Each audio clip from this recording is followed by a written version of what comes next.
The coffee cup shatters against the floor. Not an accident, not a slip, but the sound of a life about to change forever. Three men in leather jackets drag a teenage girl across the greasy tiles of Murphy's diner, her screams cutting through the breakfast chatter like a knife. Everyone freezes. Phones stay in pockets, eyes drop to plates. This is Ridgefield, where people mind their business, where trouble passes through without touching you if you just stay quiet. But in the corner booth, a woman in faded scrubs stands up slowly, her pale fingers still wrapped around her own mug. Emily Graves, night shift nurse at Ridgefield Memorial. 34 years old, looks 40 from exhaustion. The kind of invisible woman you'd walk past on the street without a second glance, except her eyes aren't tired anymore. They're locked, focused, cold as gunmetal, and when she speaks, her voice cuts through the chaos like a command from a firing line. Let her go. Before we go any further, if you want to see how this story ends, how a woman they underestimated becomes the last person they should have crossed, stick with me until the final word. And drop a comment telling me what city you're watching from. I want to see how far Emily's story travels across the world. The diner smells like burnt coffee and regret, same as it does every morning at 6 a.m. Emily's been sitting in the same cracked vinyl booth for 20 minutes, staring at the same cup of black coffee she hasn't touched, because her hands won't stop shaking. 3 consecutive night shifts, 72 hours of blood, screaming families, and a kid who coded on her table at 4 a.m. despite everything she did right. She comes here because the hospital cafeteria feels like drowning, because her apartment is too quiet, because Murphy's Diner is the kind of place where nobody knows her name, and that's exactly what she needs. The morning crowd filters in, construction workers, truck drivers, a couple of cops grabbing takeout. Maria, the waitress who's worked here since the Reagan administration, refills coffee without asking. Emily nods thanks. Maria doesn't nod back. That's their relationship. Perfect. Then the bell above the door chimes, and Wrong walks in. 3 men. Late 20s, early 30s. The one in front wears a leather jacket that's trying too hard, gold chain catching the fluorescent light. His buddies flank him like cheap bodyguards, one with a neck tattoo crawling up to his jawline, the other built like he learned anatomy from a prison weight pile. They're loud. That particular brand of loud that says they're used to rooms going quiet when they enter. Emily doesn't look up. Her peripheral vision tracks them to a booth near the counter, tracks the girl they've got between them. 16, maybe 17, dark hair, makeup smeared. She's not crying anymore. That's worse. That's the look of someone who's already given up. Emily takes a sip of cold coffee and tells herself it's not her business. The girl tries to stand. Gold chain shoves her back down, laughing. Sit tight, sweetness. We're getting breakfast first. Neck tattoo signals Maria. 3 coffees, and make 'em quick. Maria's hand shakes as she pours. She's worked here 30 years, seen every kind of trouble this city produces, and she knows better than to ask questions. Emily sets her cup down. The ceramic makes a small sound against the formica. You good, hun? Maria's suddenly beside her booth, voice low. Fine. Emily doesn't look at her. Just tired. You work too much. Probably. Maria moves away. The girl makes a small sound, not a word, just a whimper, and Gold Chain backhands her casually like swatting a fly. That's when Emily's vision narrows. It's not a decision, it's muscle memory firing before thought catches up. She's standing before she realizes she's moved, her body remembering things her mind spent 5 years trying to forget. Excuse me. Her voice comes out flat. No anger, no fear, just statement of fact. Gold Chain looks up, annoyed. Yeah? Let her go. The diner goes silent. Even the cook stops scraping the griddle. Gold Chain's face does something between a smirk and a sneer. The fuck did you say? I said let her go. Emily doesn't move closer, doesn't need to. Now. Neck tattoo laughs, actual laughter, like this is the funniest thing he's heard all week. Lady, you lost? This ain't your business. I'm making it my business. Prison weight stands up. He's got 4 inches and 80 pounds on her. Sit down, sweetheart. This isn't your problem.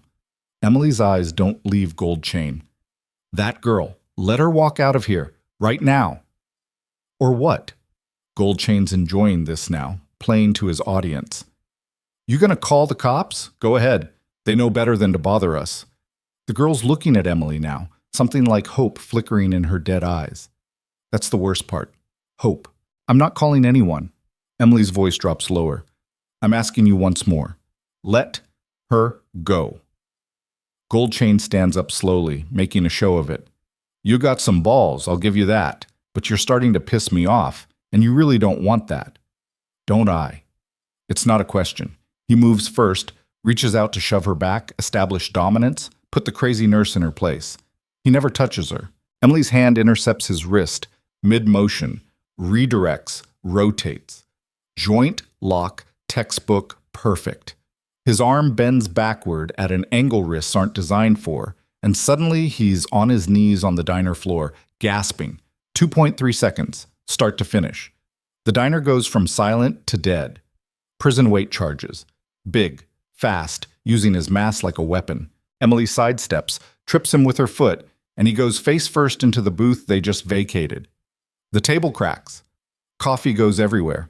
Neck tattoos reaching into his jacket when Emily's boot catches him in the solar plexus. He drops, wheezing, gun half drawn. She picks it up, ejects the magazine, clears the chamber, drops the pieces on the floor. 10 seconds total. 3 men down. The girl's staring. Maria's staring. The construction workers in the corner are staring. Emily's breathing hasn't changed. You should go, she tells the girl quietly. Now, before they get up. The girl runs.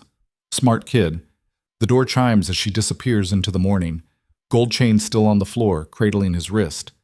You crazy bitch, you know who we work for? Don't care. You just signed your death warrant. Get in line. She turns back to her booth, picks up her coffee. Her hands are steady now. Funny how that works. Maria's frozen behind the counter, phone in hand. Emily, don't. Emily sits down. Just don't. The 3 men pick themselves up slowly, murder in their eyes. Gold Chain points at her, still clutching his wrist. You're dead. You hear me? Dead. Emily doesn't look up from her coffee. You're still here. They leave. The bell chimes. The diner breathes again. 5 minutes of silence. Then Maria sets a fresh cup down in front of Emily. On the house. Thanks. You military or something? Or something. You should probably leave town. Probably. Emily knows Maria's right. She knows what happens next in a city like Ridgefield, where criminal organizations have roots deeper than the police department's budget. She knows she just painted a target on her back. She drinks her coffee anyway. The breakfast crowd clears out fast. Nobody wants to be around when trouble circles back. Maria wipes down tables that don't need wiping. The cook watches through the service window. Emily's on her 3rd cup when the door chimes again. Not the same 3. Different players. 2 men in dark suits, earpieces. The kind of hardware bulge under their jackets that says Federal. They scan the room, eyes landing on Emily. One of them murmurs into his wrist. She sets her cup down. Can I help you? The taller one, graying temples, eyes that have seen bad things, approaches her booth. Emily Graves? Depends who's asking. He doesn't smile. You need to come with us. I need to do a lot of things. That's not one of them. Ma'am, this isn't a request. Emily leans back, studies them. Not cops, not local. The way they move, the way they position themselves, professional. Military, professional. What's this about? The 3 men who just left. You know what you interrupted? Kidnapping looked like. Human trafficking operation, part of a network we've been tracking for 8 months. He glances at Maria, back to Emily. You just blew our surveillance. My heart bleeds. You also just made yourself a target for the Costa family. You know that name? She does. Everyone in Ridgefield knows that name. Albanian crime syndicate, roots in Eastern Europe, branches through 6 states. Drugs, guns, girls. The unholy trinity. So arrest them. It's not that simple. It never is. The second agent, younger, nervous energy, speaks up. Ma'am, you're in serious danger. These people don't forgive. They don't forget. You put hands on their guys in a public place, that's disrespect. They'll make an example. Emily picks up her coffee. Thanks for the warning. We can offer protection. Witness relocation, if necessary. I'm fine. Ma'am, I said I'm fine. Her eyes meet his, and something in them makes him step back.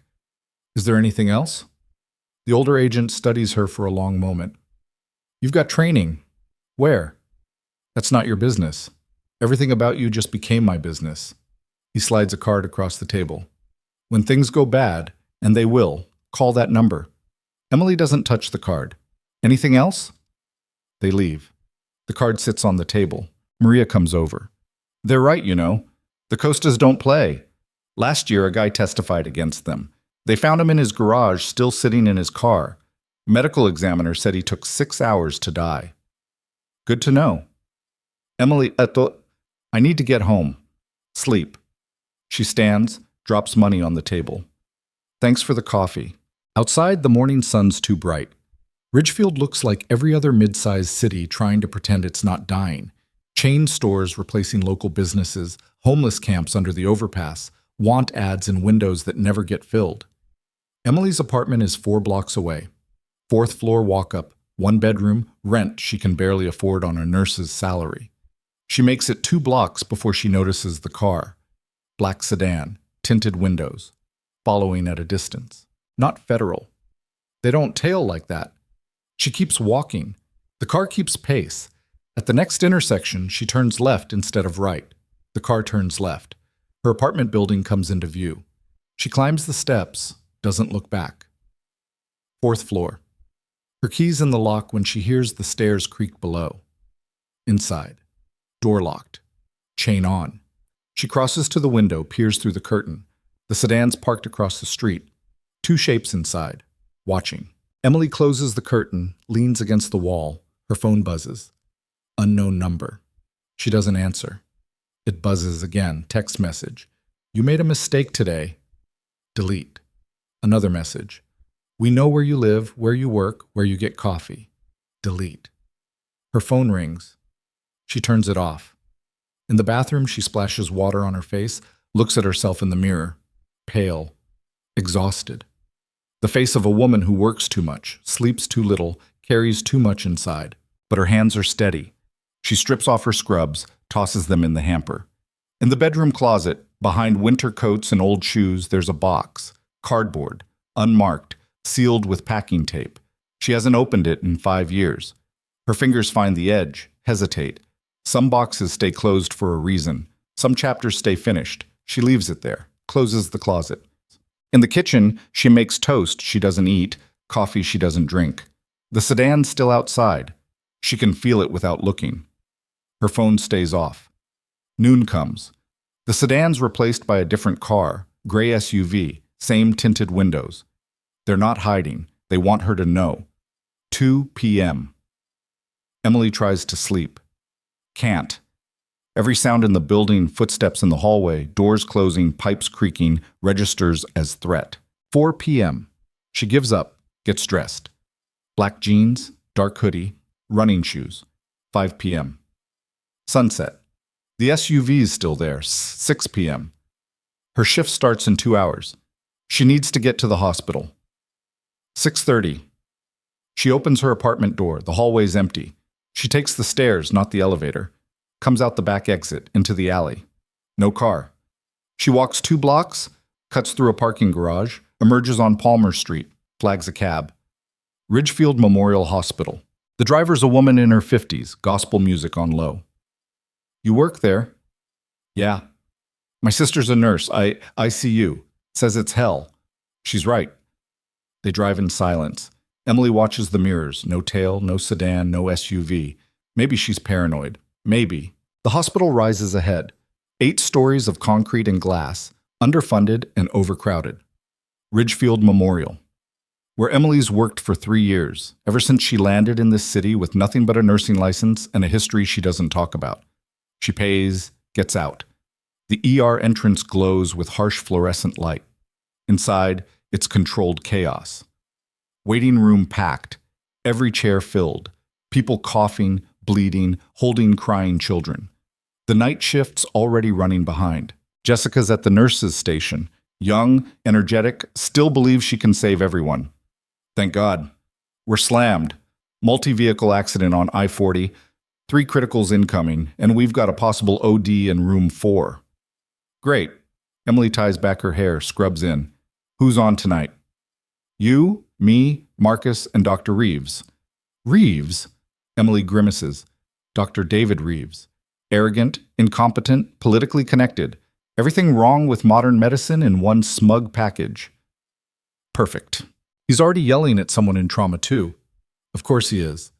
Emily pulls on fresh scrubs, checks her pockets. Pen, notepad, trauma shears. The routine centers her. This is familiar territory.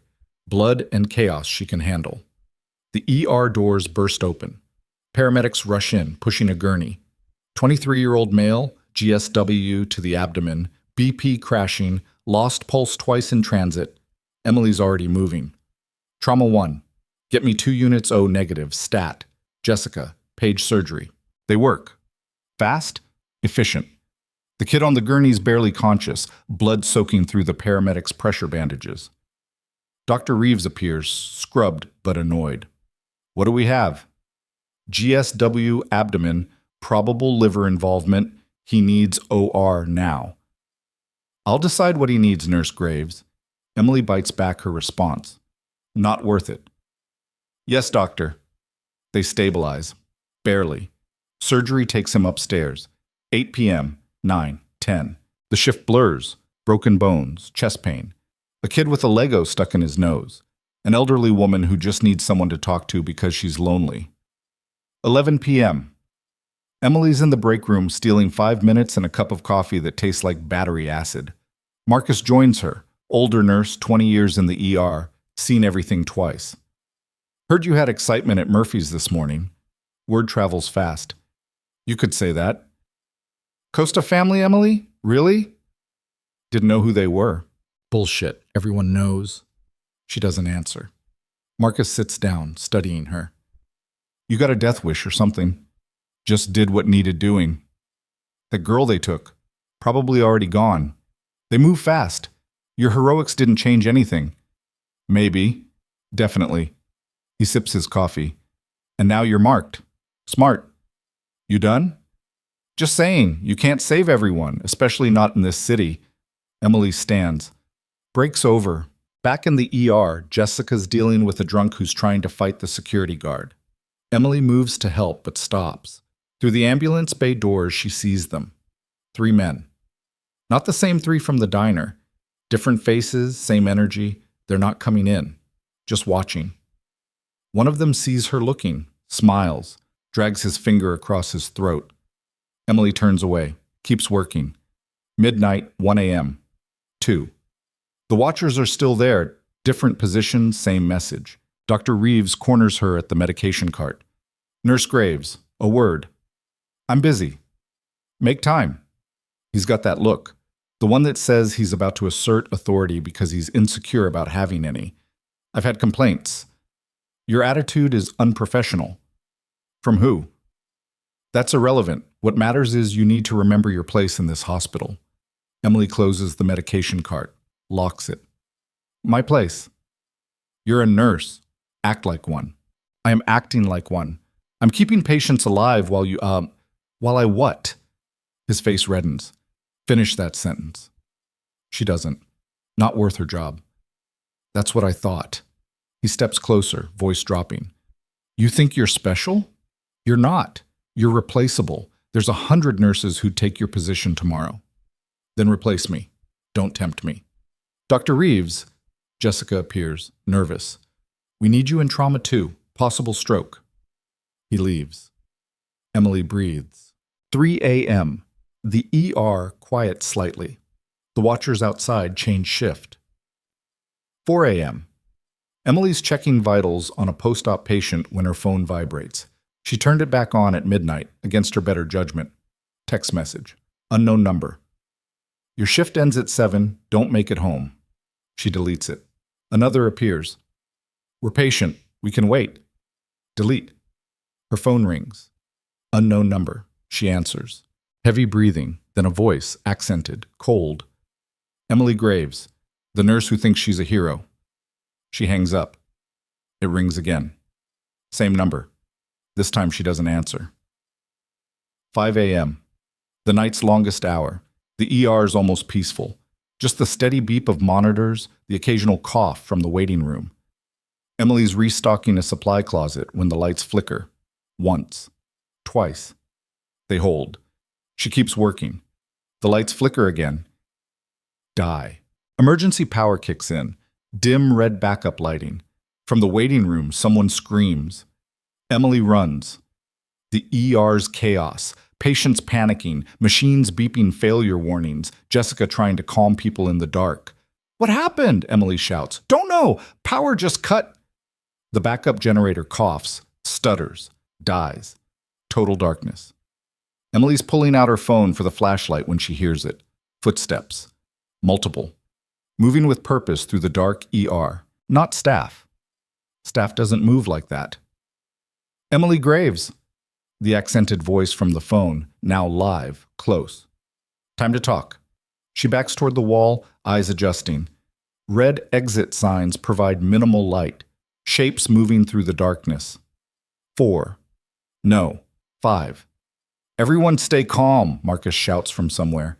It's just a power outage. Not talking to you. The voice again, closer.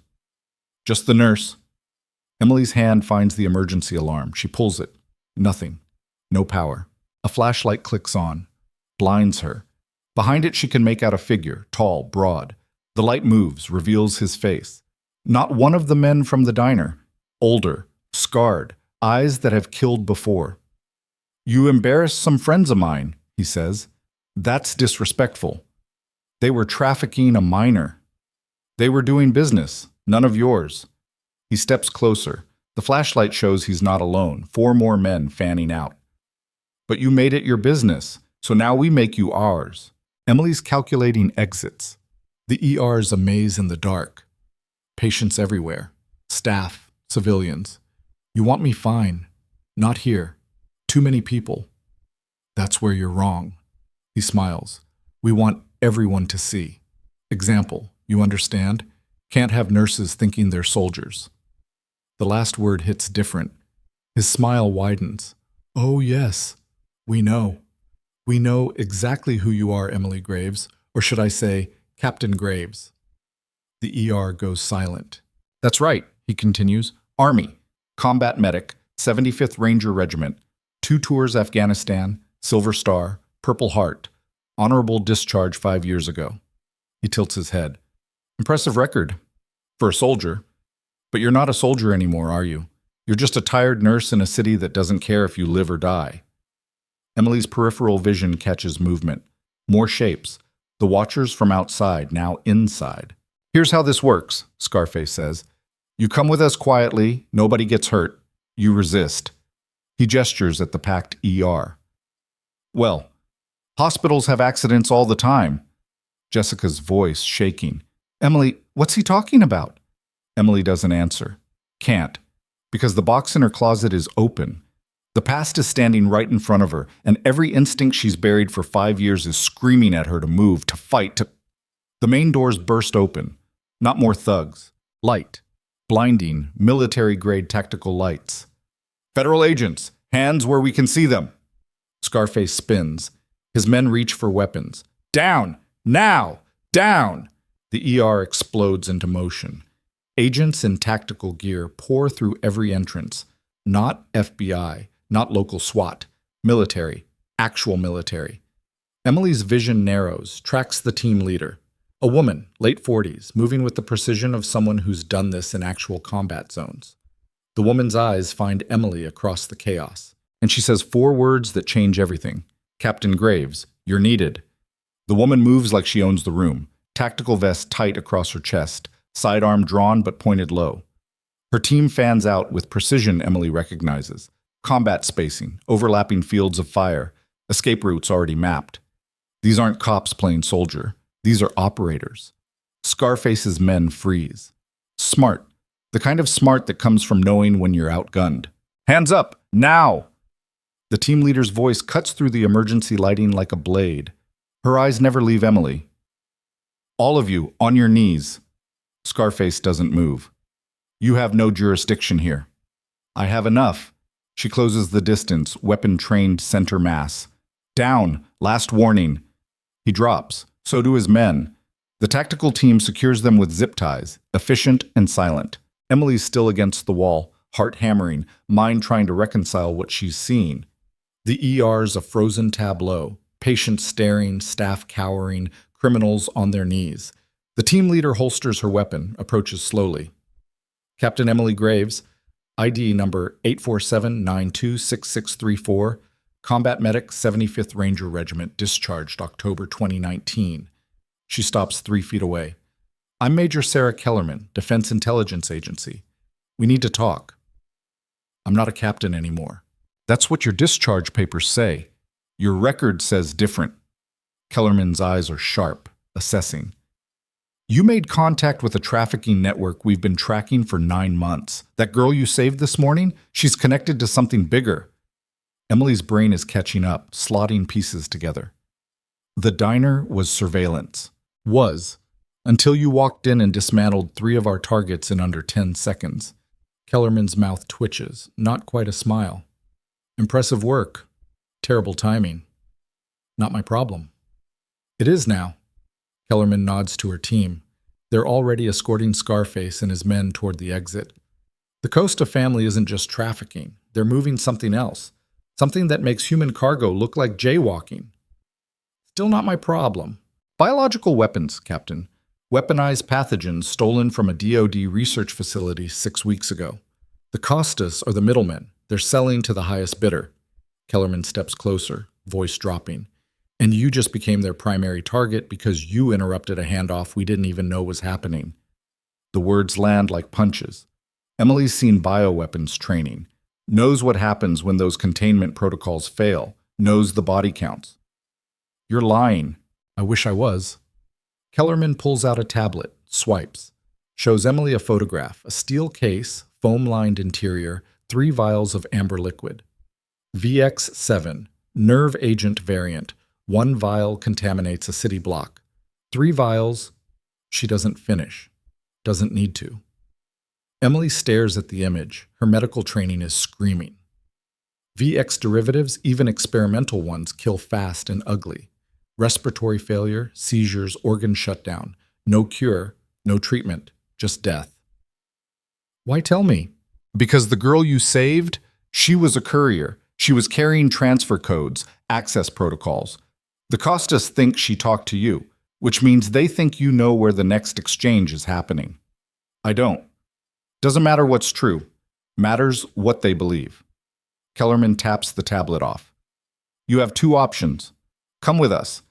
Let us put you in protective custody until this is over, or stay here and wait for them to come back with more men and less restraint. Emily looks around the ER. Jessica's watching from behind the nurse's station, face pale. Marcus is helping an elderly patient back to a room. Dr. Reeves is nowhere to be seen, probably hid the moment guns came out. I have a shift. Your shift is over. I have patience. Who'll die if the Costas gas this hospital looking for you? Kellerman's voice hardens. This isn't a request, Captain. You're a material witness in a national security investigation. You can walk out with us voluntarily, or I can arrest you. Your choice. Emily's jaw clenches. She hates this. Hates being cornered. Hates being pulled back into a world she left behind. Hates that her hands are already calculating threat distances and exit strategies like she never stopped. One condition. You're not in a position to negotiate. That girl, the courier, I want to know she's safe.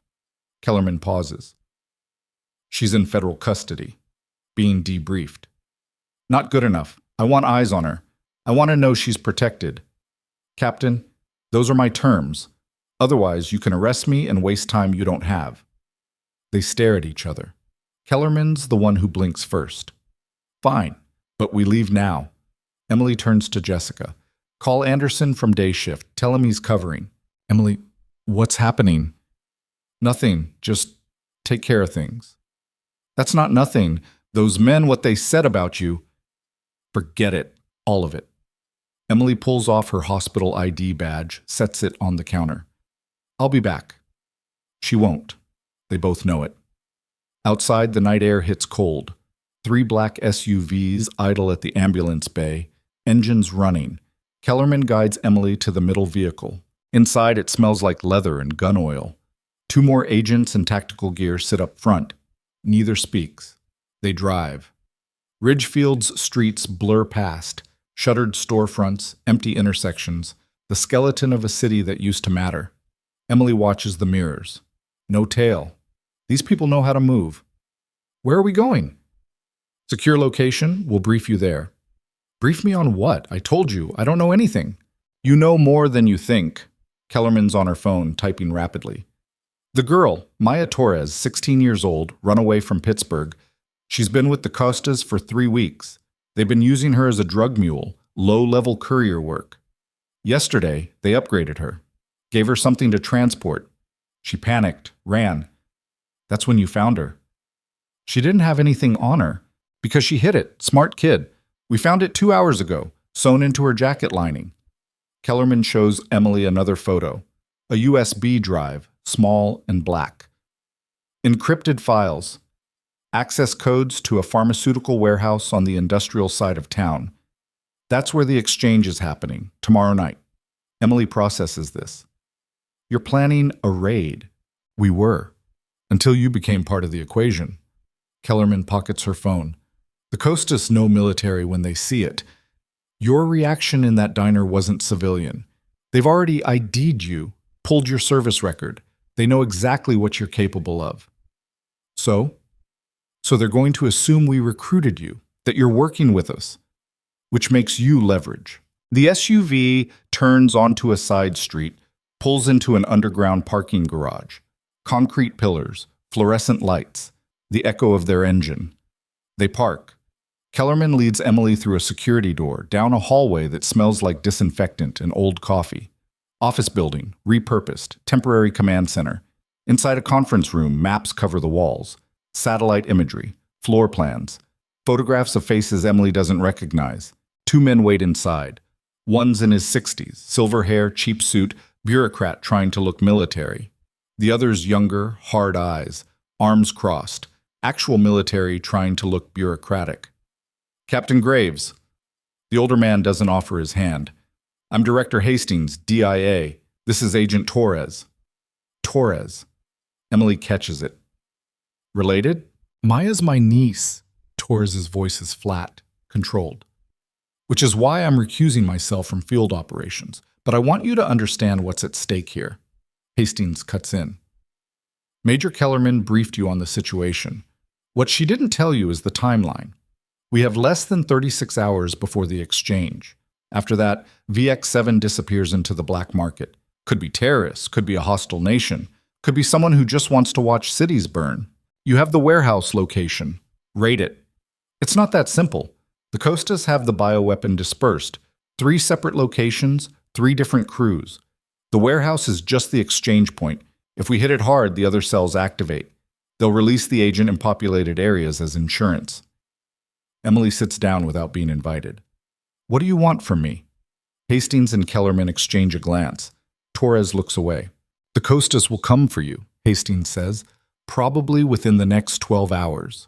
They'll want to know what Maya told you, what you know about their operation. I'll tell them the truth. Nothing. They won't believe you. They'll torture you until they're satisfied, then kill you. He leans forward. Unless you let us use that. The room goes quiet. Emily feels it click into place. You want me as bait. We want you to do what you do best. Survive. And while you're surviving, lead us to the other cells. Kellerman pulls out a chair, sits across from Emily.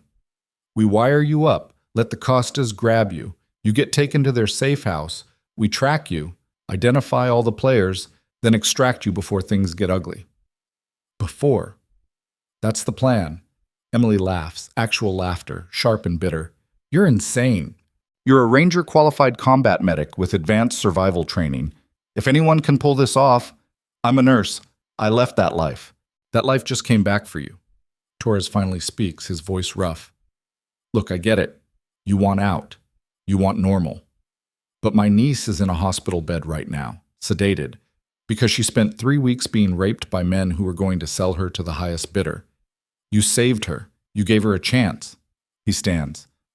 Now I'm asking you to save a lot more people, people who won't see it coming. Emily's hands are shaking again, not from fear, from rage. How long?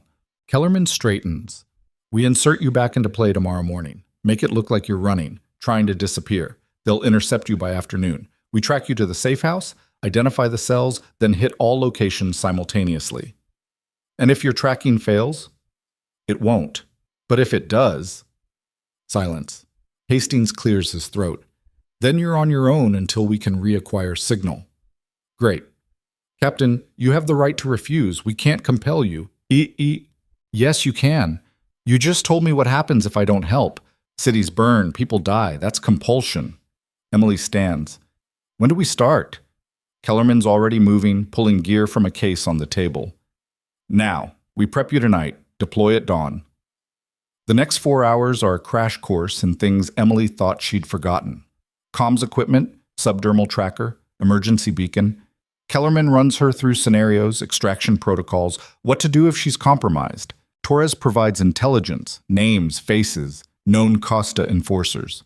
The organizational structure. Who gives orders? Who follows them? Hastings disappears to coordinate with other agencies. FBI, ATF, local SWAT. Everyone wants a piece of this op. By 3 a.m., Emily's exhausted. They put her in a room with a cot, tell her to rest. She doesn't, can't. Instead, she stares at the ceiling and thinks about the box in her closet. About the things inside she hasn't touched in 5 years. Dog tags, unit patch, a folded flag that came from a coffin. Her phone buzzes. They gave it back to her, monitored and tracked. Text from Jessica. Are you okay? Emily types, fine, don't worry. Delete. Retype.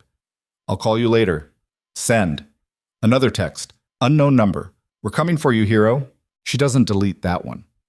Screenshots it, sends it to Kellerman. Response comes in seconds. Good. Let them. 4 a.m. Emily closes her eyes. Sleep finds her in pieces. Fragments of dreams mixed with memories. Afghanistan. The dust. The heat. The screaming. A convoy hit by IEDs, her hands slick with blood, someone calling for their mother while their life poured out onto the sand. She wakes at 6. Kellerman's at the door with coffee and a bulletproof vest. Time to go. They dress her in civilian clothes, jeans, t-shirt, light jacket to hide the vest. The tracker's already in, injected under her skin near her collarbone. She can feel it, a small, hard lump. Remember, Kellerman says, your job is to stay alive and stay visible. We'll be tracking you every second. The moment we have what we need, we pull you out. And if they search me, find the tracker, tell them it's medical, insulin monitor, hormone regulator, something plausible. They won't believe that. Then make them believe it. You're a nurse. Sell it. They put her in a different vehicle this time. Unmarked sedan, civilian plates. Torres drives. Kellerman rides shotgun. Where are we going? Your apartment. Make it look like you went home, grabbed essentials, ran. Torres navigates through morning traffic. Ridgefield's waking up, coffee shops opening, buses running, people heading to jobs they hate. We've already staged it, closet open, drawers pulled out, like you packed in a hurry. They park 2 blocks away. Emily walks the rest, feeling exposed. Every person on the street could be watching, probably is. Her building looks the same. The sedan from yesterday is gone. Good sign or bad? She can't tell. 4th floor. Her door's closed but unlocked. Inside exactly like Torres described. Staged panic. They even left the bathroom light on. Emily grabs a duffel bag from the closet, throws in clothes, toiletries, the kind of things someone running would take. Her hands find the box, still sealed. She leaves it. In the kitchen, she pockets the federal agent's card from the diner. Adds her passport, some cash. Then she sees it. On the counter, her coffee mug from this morning, still dirty. Was that only yesterday? Out the door, down the stairs. Different route than she came. The tracker in her neck itches. 2 blocks. 3.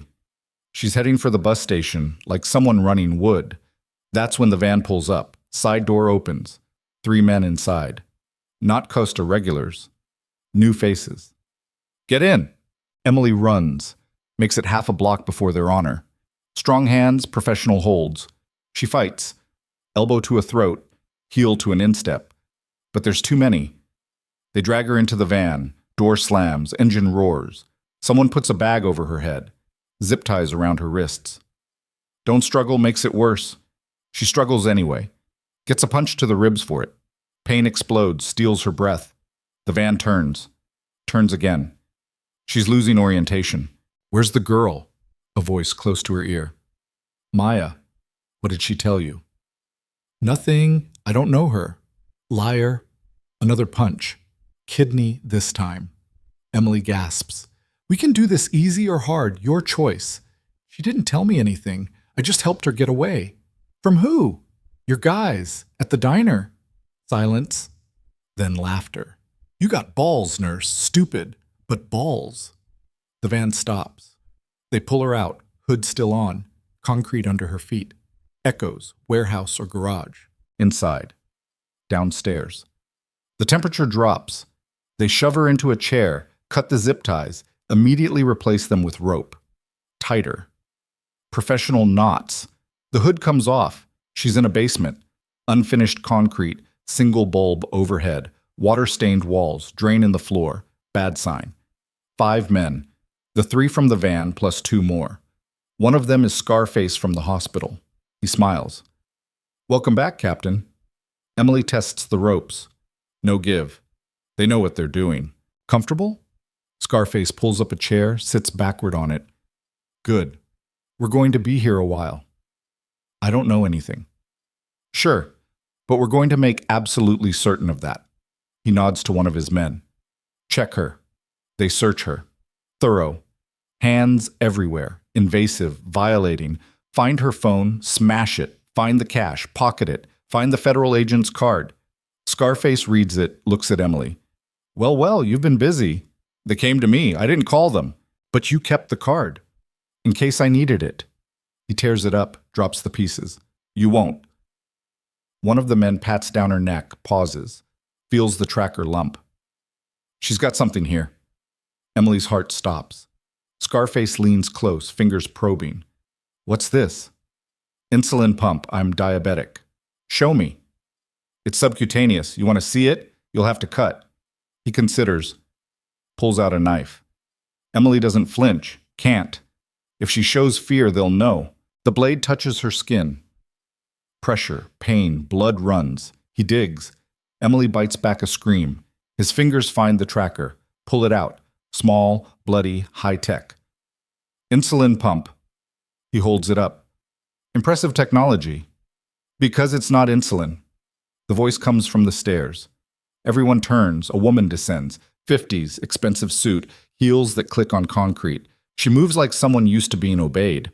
This, she holds up the tracker, is military-grade surveillance equipment, which means our nurse here is working with federal agents. She stops in front of Emily. I'm disappointed. I was told you were smart. Emily says nothing. The woman backhands her. Emily's head snaps sideways, stars bursting. I'm Katrina Costa. You've been causing problems for my family. She examines the tracker. This is very sophisticated, very expensive, which means they care about you. Good. She crushes it under her heel. Somewhere in a command center Emily can't see, alarms are going off. Kellerman's scrambling, Torres is swearing, but Emily's on her own now. Katrina pulls out a phone, makes a call. We have her. Yes, the tracker's dead. No, she's alive, for now.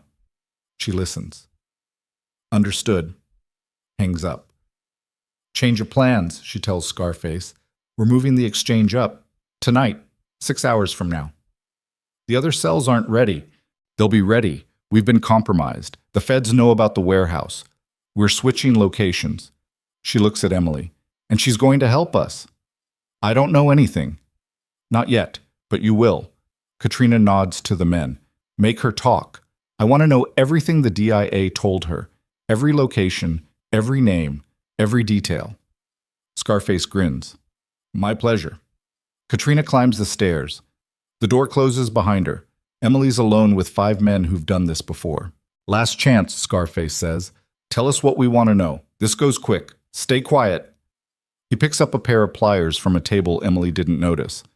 Well, you've got 10 fingers. We've got time. Emily looks at him, at the pliers, at the drain in the floor. She thinks about Kellerman's promise. We'll pull you out. The tracker's destroyed. They're not coming. I was Army. she says quietly. Combat medic. I've been through SERE training. Survival, evasion, resistance, escape. You know what that means? Should I care? It means I know exactly how much pain I can take before I break. Emily meets his eyes, and it's a lot more than you're capable of giving. Scarface's smile fades. We'll see. He moves toward her. Emily counts her heartbeats, measures the distance to the door, catalogs weapons, pliers, knife, the chair she's tied to. This is going to hurt. This is going to be bad. But she's been bad before. The first blow lands. Emily tastes blood. And somewhere in the dark part of her brain that never left Afghanistan, a switch flips. The switch doesn't flip like movies show it. There's no dramatic music, no slow motion clarity. It's uglier than that. Messier. Emily's brain segments. One part feels the pain, ribs screaming, face swelling, blood pooling in her mouth. Another part catalogs it clinically, sorting by severity.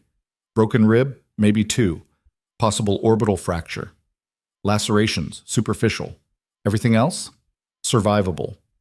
The third part, the part that kept her alive in Kandahar when her convoy got ambushed, and she spent 18 hours hiding in a blown-out building with 3 wounded soldiers, that part is counting the men. 5, counting their positions. Scarface in front, 2 flanking, 2 by the door, counting weapons visible. 3 handguns, 2 knives, the pliers currently being used on her left hand, counting seconds between blows. 7, 8. They're pacing themselves, trying to make it last. Mistake. Where's the warehouse? Scarface asks again. His knuckles are bloody. Her blood. What did the feds tell you? Emily spits. Red streaks the concrete. Already told you. Nothing. The pliers close around her index finger. Pressure builds. She's done this before in training, knows what comes next. The pain will be extraordinary. The damage, if she's lucky, temporary. If she's not, she'll never hold a scalpel steady again. The pressure increases. Her fingernail lifts. White-hot agony shoots up her arm. Emily screams. Can't help it.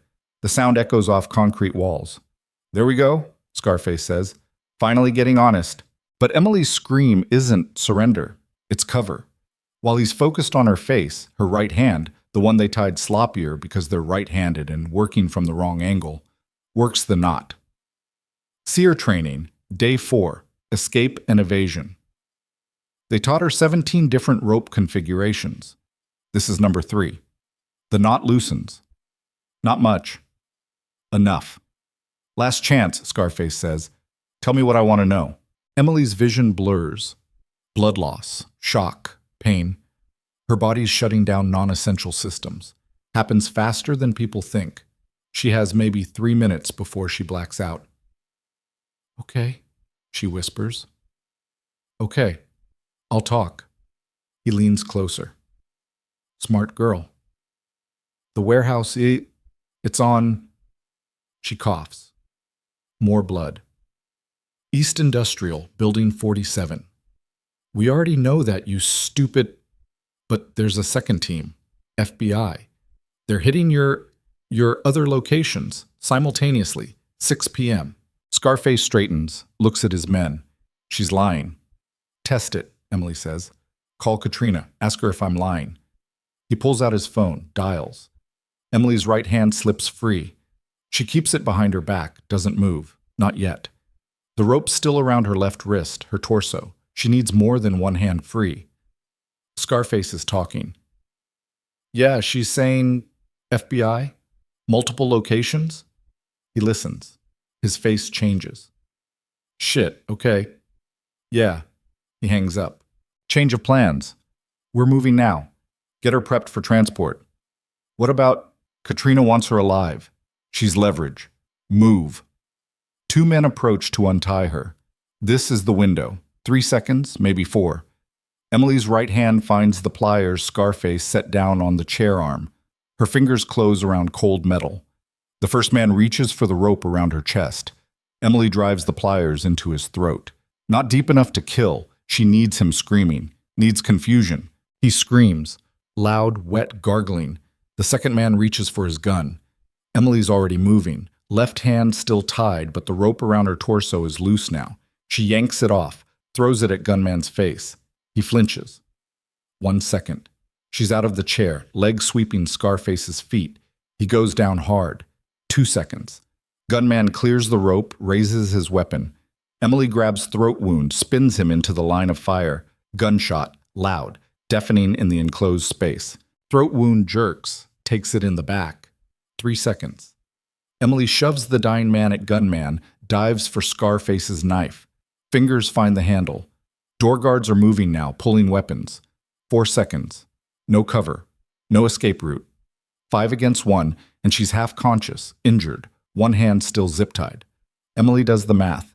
Dies here or dies running? She runs. Straight at the stairs. Door guards fire. Bullets spark off concrete. One catches her shoulder, graze, burning through and through. She hits the first guard low, knee to groin, knife to armpit where the vest doesn't cover. He drops. Second guard swinging his gun around. Emily's inside his reach, hand on his wrist, redirecting. The gun goes off next to her ear. Temporary deafness. Ringing that won't stop. But she's got his weapon now. Elbow to his face, gun in her hands. 5 seconds. She fires. Once, twice, center mass, second guard falls up the stairs. Her legs aren't working right. Blood loss, shock. Adrenaline only carries you so far.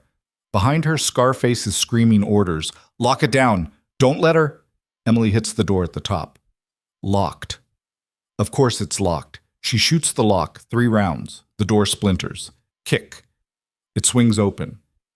Warehouse. Massive. Shipping containers stacked like dominoes. Forklifts. Pallets. And people. Lots of people. Workers look up.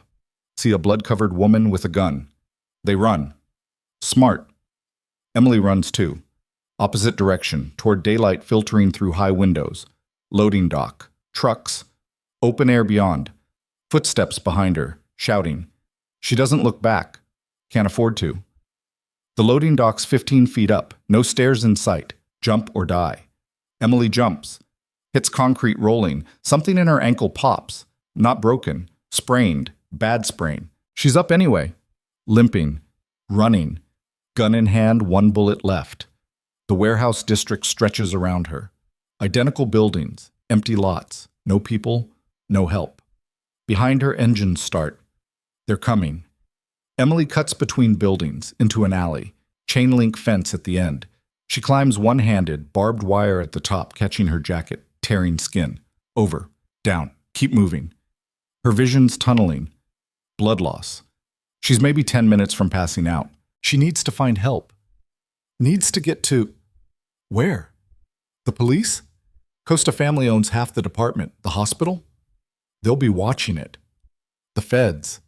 She needs Kellerman, but her phone's destroyed. The tracker's gone. She's alone. Emily stumbles into a side street. Residential area now. Houses with yards, cars and driveways. Normal people living normal lives. She must look like a nightmare. Blood-soaked, limping, armed. A woman loading groceries sees her. Drops a bag. Runs inside. Emily keeps walking. Every step costs. Her ankle's swelling. The shoulder wound is bleeding steady. Not arterial, but enough. She makes it 2 more blocks before the SUV finds her. Black, tinted windows. It rolls up slow, passenger window down. Not Costa. Kellerman. Get in. Emily doesn't argue. Collapses into the back seat. Torres is driving. Agent she doesn't recognize his shotgun. Jesus Christ, Kellerman says. What happened? Tracker failed. Emily's words slur. They found it. Destroyed it. We know. We've been grid searching the district for 2 hours. Kellerman's already working, pulling a medical kit from under the seat. How bad? Ribs, shoulder, ankle, fingers. Emily looks at her left hand. The index finger's nail is gone, blood crusting. Mostly functional. You escaped. 5 men, killed 2, maybe 3. Kellerman pauses. You killed 3 of them. They were going to kill me. I know. I'm not judging. I'm impressed. She's cleaning the shoulder wound now.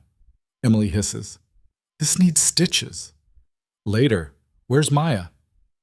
Safe house. Protected. Torres glances in the rear view. You look like hell, Captain. Feel worse. What did you tell them? Kellerman asks. Enough to make them move the timeline. They're exchanging the bioweapon tonight, 6 hours from now. Emily's vision swims. Different location. They know about the warehouse. How, I told them. Had to give them something, Kellerman swears. So we've got no location, no timeline, no... I didn't say that. Emily pulls something from her pocket. Small, plastic. I took this off Scarface when I dropped him. It's a key card, security badge, magnetic strip. What is it? Access card. Logo says Meridian Pharmaceuticals. Emily closes her eyes. That's where they're going, where they're storing the weapon. Torres is already on his phone. Meridian Pharma, East Side, got it. Sending coordinates to tactical. Kellerman bandages Emily's shoulder. You need a hospital. I need to finish this. You're in no condition. I'm the only one who's seen inside their operation. I know faces. I know their protocols. Emily forces her eyes open. You need me. What I need is for you to not die of blood loss in my vehicle. Then stop wasting time and brief me. They stare at each other. Kellerman breaks first. Again. You're insane. So I've been told. Torres drives. The city blurs past. They're heading away from the industrial district toward downtown. Meridian Pharmaceuticals, Torres says. Research facility. They do contract work for DoD vaccines mainly, but they've got level 4 biosafety labs. Perfect place to store VX7, Kellerman adds. Legitimate facility, proper containment, no one questions why they've got hazmat protocols. How do we hit it? Emily asks. We don't. You're out. You've done enough. Kellerman's phone buzzes. She reads, curses. Hastings is pulling together a tactical team. FBI, HRT, ATF, local SWAT, hit in 4 hours. Too long. It's the best we can do. They'll be gone by then. You heard me. They moved the timeline. They're spooked. Then we'll track them afterward. With what? Your intelligence network that missed them for 9 months? Emily sits up, fighting dizziness. No, we hit them now, before they can scatter. With what force? We're 3 agents and a half-dead medic. Then get creative. Torres pulls into an underground parking garage. Federal building, by the look of it. They park, help Emily out. Inside, it's organized chaos. Agents running between desks, phones ringing, multiple monitors showing satellite feeds, surveillance footage, the works. Hastings sees them, crosses the room. Captain Graves, you look like I got tortured? Because I did. Emily doesn't have patience for pleasantries. Meridian Pharmaceuticals, that's your target. They're moving VX7 tonight. We know. Major Kellerman briefed me. Tactical team assembles in 3 hours. Not fast enough. It's what we have. Hastings turns to Kellerman. Get her medical attention. Then debriefing. No. Emily's voice cuts through the noise. The room quiets. You want debriefing? Fine. Here it is. The Costas have 3 cells. Warehouse was compromised, so they're consolidating at Meridian. All hands, all product. They're doing the exchange in 1 location instead of 3. How do you know that? Because I was there. I heard Katrina Costa give the order. Emily limps to the nearest monitor, points at a map. Meridian's here. East Side, industrial zone, isolated. They chose it because there's no civilian traffic after hours, easy to control. Torres pulls up building schematics. Security? Private firm, probably paid off or replaced with Costa people. Emily studies the layout. 4 entrances. Main lobby, loading dock, emergency exits north and south. Labs are in the center. That's where they'll make the exchange. How many hostiles? At least 20, maybe more. They're pulling from multiple operations. Hastings shakes his head. We can't hit a target that size with what we have. Then supplement. Emily turns to face him. You're DIA. You've got military assets. Use them. Domestic operations require, I don't care about bureaucracy. You've got a weaponized pathogen about to hit the black market. You've got legal authority under 6 federal statutes. Make the call. Hastings studies her. You really are Ranger qualified. I really am. And I'm telling you, if you wait 3 hours, they're gone. You'll spend the next decade tracking VX7 through terrorist networks, watching body counts pile up in cities you could have saved. Emily steps closer, ignoring the pain screaming through her body. Or you can pull your assets now, hit them hard and fast, and end this tonight. Silence. Then Hastings picks up a phone. Get me Fort Bragg, priority 1. The room explodes into motion. Kellerman pulls Emily aside. You need medical, now, before you collapse. After. Emily, after. She won't say it again. A medic appears anyway, young guy, army patch on his shoulder. Ma'am, I need to assess, shoulders through and through, clean. Ribs are cracked, not broken. Ankles sprained. Fingers? She holds up her left hand. This one's bad. Nail's gone. Probable infection risk. Let me clean it, bandage it. IV fluids if you've got them. Antibiotics. Tramadol for pain. That's all I need right now. He looks at Kellerman. She nods. While he works, Emily watches the room. Agents coordinating with military units. Satellite imagery updating in real time.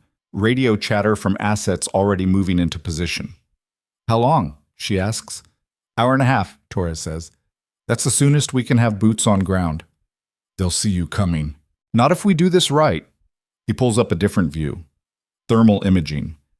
Meridian's got regular security patrols. We replace them. Get our people inside before the Costas arrive. They'll have counter surveillance. Then we go dark. No comms, no electronics. Old school. Emily considers. Might work, if your people are good.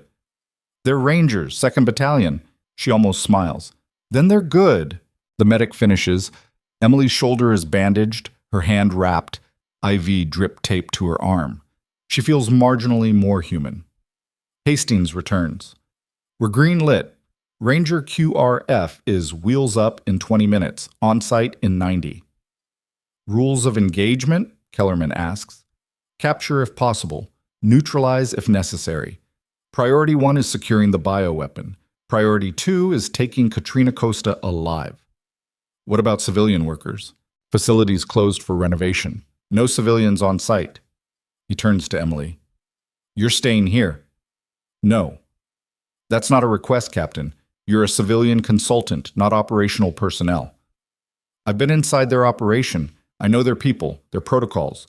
And you're injured, exhausted, and legally prohibited from combat operations. Hastings' voice hardens. You've done your part. Let us finish it. Emily wants to argue, knows she can't win. Fine, but I want comms. I want to hear what's happening. Observation only, no interference. Agreed. They set her up in a corner with a headset and a monitor.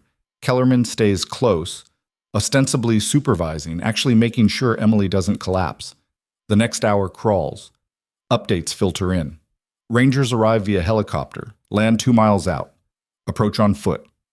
Replace security personnel at shift change. Smooth, professional, no alerts. At 75 minutes, the first Costa vehicle arrives.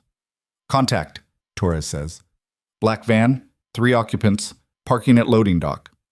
Emily watches the thermal feed. 3 shapes exit the vehicle, moving with purpose. More vehicles, 6 total. Thermal shows approximately 25 people. All units hold position, Hastings orders. Wait for positive ID on the weapon. Minutes tick past. Emily's hands are shaking again. Not fear. Adrenaline crash. Her body's been running on fumes for hours. Movement inside, a ranger reports. They're accessing the lab section. Can you confirm the package? Negative. Too much interference. More waiting. Emily's vision swims. The medic appears with orange juice, makes her drink it. Blood sugar. Blood. Then Torres straightens. We've got confirmation. Visual on the case. Steel, foam-lined. Matches description of VX-7 container. All units, Hastings says. Execute. The operation unfolds in real time. Emily watches thermal signatures converge. The Rangers move like water, fluid and precise. Gunfire. Shouts.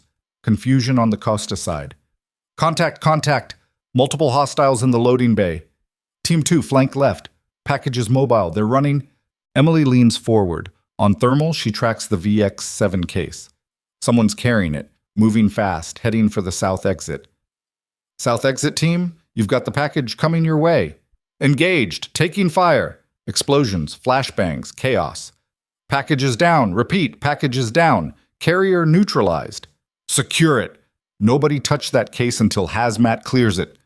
The gunfire intensifies. Emily counts muzzle flashes on the thermal. Costa people, fighting hard, fighting smart. Then a new voice. Female. Calm. This is Alpha 6. We have Katrina Costa. Wait, she's got a detonator. The room goes silent. Say again, Alpha 6? Katrina Costa has a detonator. She's saying if we don't let her go, she'll blow the VX-7. Hastings swears. Can you confirm the device? Confirmed. Looks like C4 rigged to the case. Dead man switch. Emily's already moving, ripping out the IV, standing. Kellerman grabs her arm. What are you doing?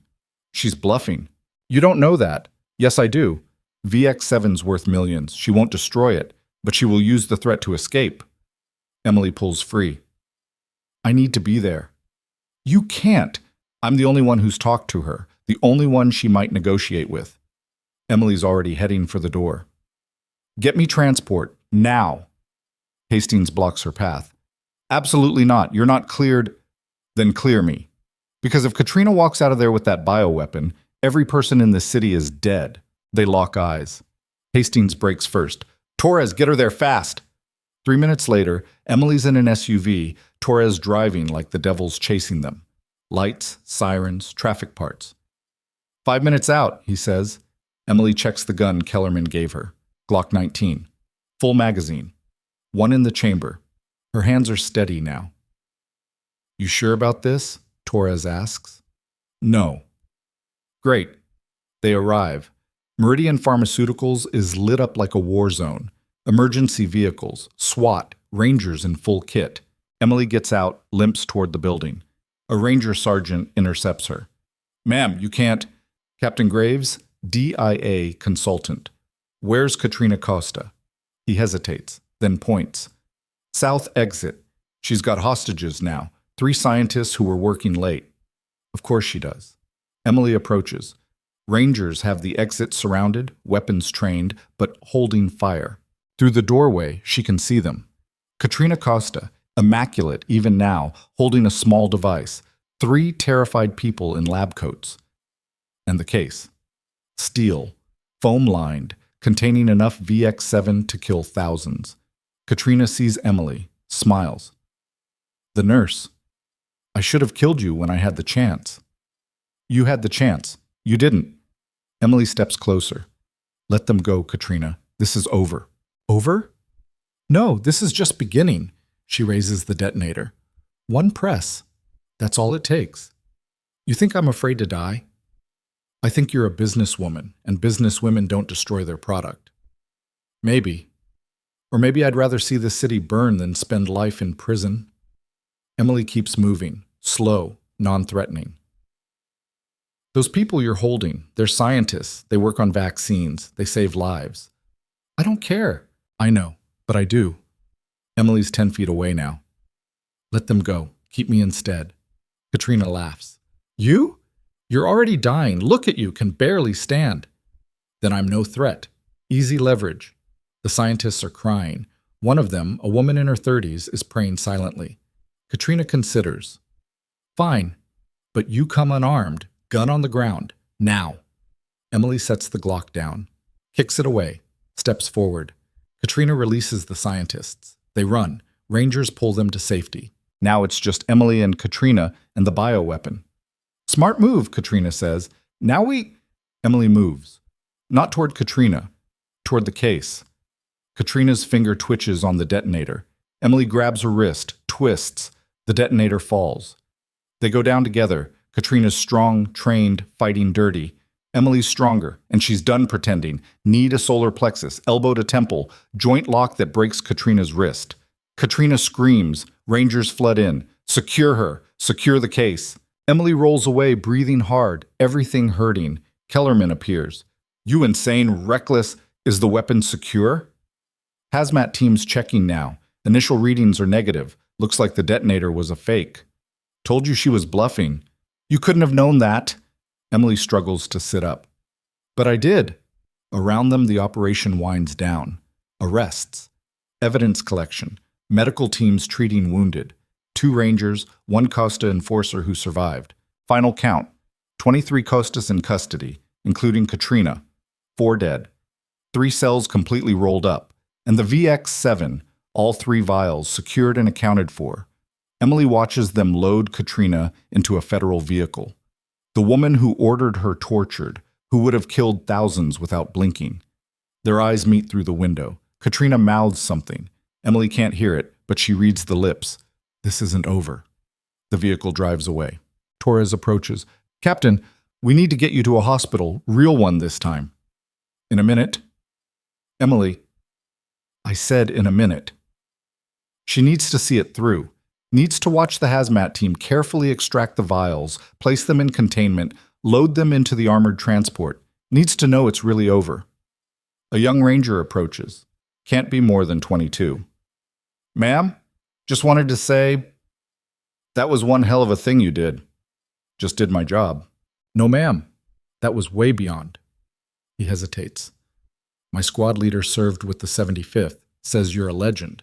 The medic who held off a Taliban assault for 6 hours in Kandahar saved 12 rangers. Emily doesn't answer. Anyway, honor to work with you, Captain. He salutes. She doesn't return it. Hasn't earned that in 5 years. But she nods. He leaves. Kellerman sits down beside her. How bad is the pain? Manageable. That's not what I asked. It's bad. Really bad. Hospital? Yeah, hospital. They stand. Emily's ankle gives. Kellerman catches her. You know, Kellerman says, Hastings is going to want you for his task force. Permanent position. Good pay. Better than nursing. Not interested. You sure? Because you just saved a city. That's the kind of work we do. Emily looks around. Rangers loading equipment. Federal agents processing prisoners. The mess she helped create and clean up. I'm a nurse. That's all I want to be. You sure about that? Emily doesn't answer. Because sitting in the back of the ambulance, letting the paramedics work, she's thinking about the ER. About Jessica and Marcus, and even Dr. Reeves. About the ordinary chaos of broken bones and heart attacks and kids with Legos stuck in their noses. About normal. Except she knows now what she tried to forget 5 years ago. Normal isn't in her anymore. The ambulance pulls away from Meridian Pharmaceuticals. Through the back window, Emily watches the scene shrink. Red and blue lights, yellow hazmat suits, the building where she almost died and where she saved thousands of people who'll never know her name. Her phone buzzes. The feds gave her a new one. Text from an unknown number. You think you won. Delete. Another text. You think this is over. Delete. A third. Check your apartment. Emily's blood goes cold. She tells the paramedic to stop. Ma'am, you need... Stop the vehicle. Now. They stop. Emily climbs out, against protests, against her own body screaming. Torres is right behind the ambulance. She flags him down. My apartment. We need to go. Now. What's wrong? She shows him the texts. Torres guns the engine. They arrive at her building in 8 minutes. Emily takes the stairs despite her ankle, despite everything. 4th floor. Her door is open. Gun drawn, Torres enters first. Clears the apartment. All clear. Emily steps inside. Everything's destroyed. Furniture overturned, cabinets emptied, walls spray-painted with Albanian words she doesn't understand but gets the meaning of anyway. In her bedroom, her closet is open. The box is gone. Her dog tags. Her unit patch. Her flag. Gone. On her bed, they left a photograph. It's Maya, the girl from the diner. She's asleep in what looks like a safe house. Someone drew a red circle around her head, written underneath in marker. We know where she is. Emily's hands are shaking again because Katrina was right. This isn't over. Torres is on his phone before Emily can process what she's seen. We need a unit at the safe house. Now. Federal Protection Detail. Armed response. Emily stares at the photograph. Maya's face, peaceful in sleep. Vulnerable. The red circle around her head isn't subtle. It's a promise. They're moving on her tonight, Emily says. Her voice sounds distant, clinical. This is retaliation. They can't get to me, so they're going after her. The safe house is secure. Military-grade security, armed guards. So was Meridian Pharmaceuticals. Emily turns to face him. How did they get this photo, Torres? How did they know where she is? His face goes pale. They couldn't. The location is classified. Only 6 people have access. Then one of those 6 people is dirty. The words hang in the air like gun smoke. Torres makes another call. Kellerman? We've got a problem. Emily's already moving, searching her destroyed apartment. They took the box, but they left everything else. Why? What were they looking for? In the kitchen, her coffee maker is smashed, cabinets emptied. But in the mess, she finds something that doesn't belong. A burner phone, cheap plastic, sitting on the counter like an invitation. She picks it up. One text message waiting. You wanted to play hero. Now let's see how far you'll go. Maya dies in 3 hours unless you bring us what we want. Come alone. 2247 Warehouse Row. You know the place. Emily does know it. Abandoned industrial complex on the river. Perfect place for an ambush. Torres reads over her shoulder. It's a trap. Obviously. You can't go. Obviously I'm going. Emily. They have a 16-year-old girl. A girl I pulled out of hell. You think I'm letting them finish what they started? Emily pockets the phone. Question is what they want. We already recovered the VX7. Katrina's in custody. What's left? Torres is quiet for a moment. The buyer. What? The Costas were middlemen. Someone was purchasing the VX7. We never ID'd them. All we got were the sellers. He pulls up something on his phone, shows Emily. Transaction records we pulled from Meridian. The buyer transferred $12 million yesterday. Cryptocurrency, routed through 6 countries. We're still tracing it. So the buyer's still out there, still wants the weapon. And they probably think you know where it is, or can access it. Torres's phone buzzes. He reads, curses. Safe house just reported in. Maya's gone. Emily's stomach drops. What? She's not in her room. Guard checked 10 minutes ago. She was sleeping. Checked again just now. Bed's empty. Windows open. They took her. Or she ran. The psych eval said she was traumatized, paranoid. She didn't run. Emily's already heading for the door. They have her. This photo was taken hours ago. They've been planning this. Outside, the night air is cold. Emily's ankle screams with every step, but she doesn't slow down. Torres catches up. Where are you going? Where do you think? You can't meet them alone. It's suicide. Then come with me. Bring back up. I don't care. But I'm not letting that girl die because I saved her once. Emily stops, turns. You said she's your niece. You going to let her go? Torres's jaw clenches. No. Then let's move. They drive. Torres is coordinating on comms. Kellerman's mobilizing a tactical team. Hastings is pulling surveillance assets, the whole machine grinding into motion. But it's slow, too slow. ETA on backup? Emily asks. 40 minutes. The deadline's in 3 hours. I know, but we can't hit an unknown location with unknown hostiles and zero intel. That's how people die. Emily doesn't argue. He's right, but Maya doesn't have 40 minutes. She has whatever time Emily can buy her. The burner phone buzzes. New message. Change of plans. Your federal friends are noisy. New location. Murphy's Diner. 1 hour. Come alone or she dies messy. Emily shows Torres. They're watching us. How? We swept for... He stops. Looks at Emily. You still have the burner they left you. It's a phone, not a... It's whatever they want it to be. They're tracking it. Probably listening too. He reaches for it. Emily pulls back. If I ditch it, they'll know. They'll kill her. If you keep it, they track our every move. Good. Let them think they're in control. Emily's mind is racing, sorting options. Murphy's Diner, public place, witnesses. They're not planning to kill me there. No, they're planning to grab you there, move you somewhere private, then kill you. Probably. Torres drives in silence for a moment. You have a plan? Working on it. The diner appears ahead. Same place this all started, less than 48 hours ago. The neon sign flickers. Murphy's open 24 hours. Torres parks across the street. I'm coming in with you. You can't. They said alone. I don't care what they said. Torres. Emily's voice softens. Maya's your family. I get it. But if they see you, if they even think this is a setup, they'll disappear, and we'll never find her. So what's your plan? Walk in there and let them take you? That's exactly the plan. That's insane. You keep saying that. Emily checks the Glock Kellerman gave her. Full mag. How long can you track me if I keep the burner? Depends on their tech. Could be 10 minutes. Could be 10 seconds. Make it count. She gets out before he can argue further. The diner's half empty. Late night crowd, truckers, insomniacs, people with nowhere else to be. Maria's behind the counter, older and more tired than yesterday. She sees Emily. Her eyes go wide. Emily sits at the same booth, same cracked vinyl, same view of the parking lot. Maria approaches slowly. Thought you'd be smart enough to leave town. Thought so too. Coffee? Why not? Maria pours, her hand shakes. They're here already. 3 of them. Back corner. Emily doesn't look. Thanks. I can call the police? Don't. Maria leaves.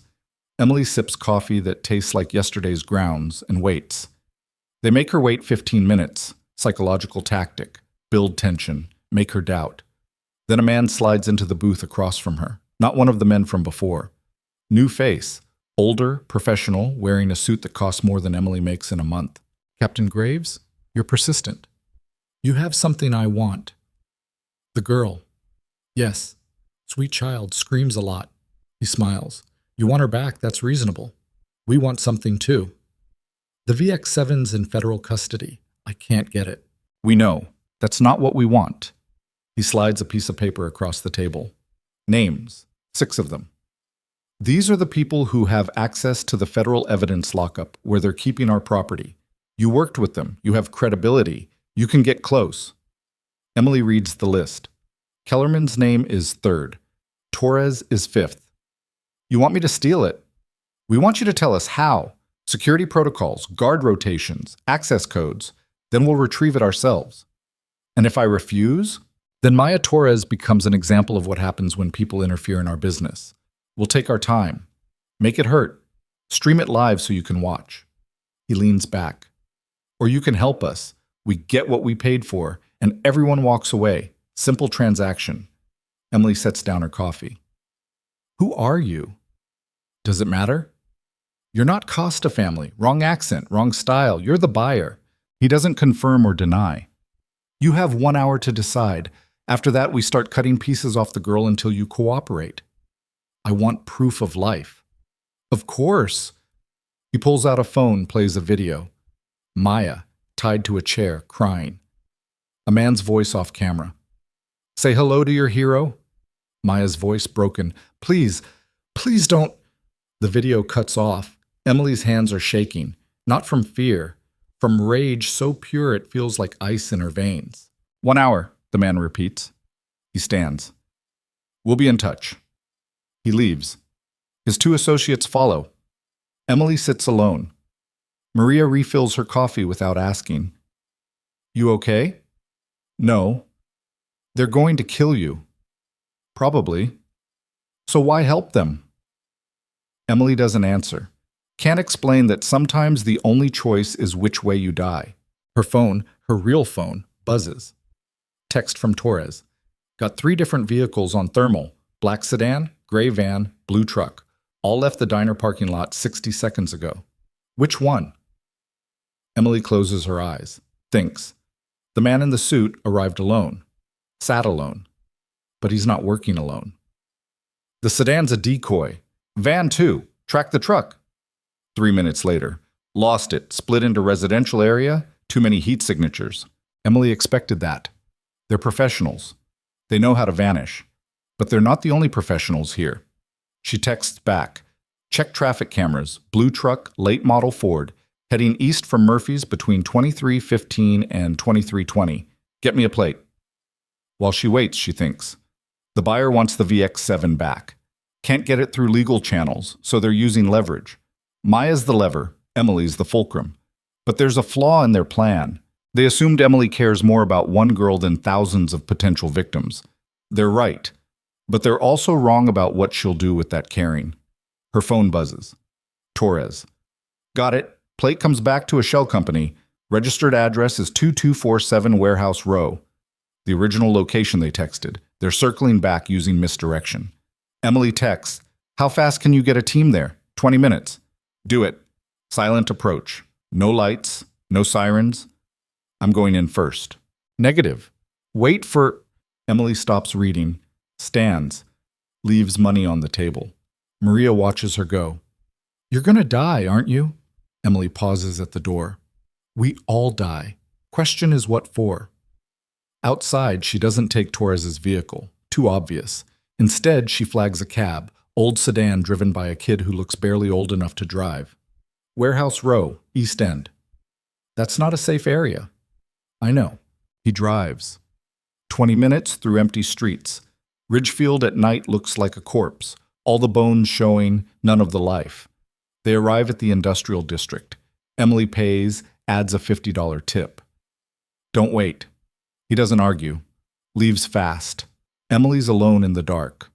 Warehouse Row stretches ahead, abandoned buildings, broken windows, graffiti on every surface. Once this was manufacturing, now it's just shelter for rats and homeless people. Building 2247 sits at the end. 3 stories. Loading docks. Broken chain link fence. Lights are on inside. 2nd floor. Emily checks her weapons. Glock with 15 rounds, knife in her boot. Her body is screaming, ribs, shoulder, ankle, fingers, but she shuts it down. Pain is information. Right now, she doesn't need that information. She approaches from the south. No cover, but better angle on the entrances. Her phone vibrates. She ignores it. At the loading dock, she finds the door unlocked. Deliberate. They want her inside. She enters. The warehouse smells like mold and rust.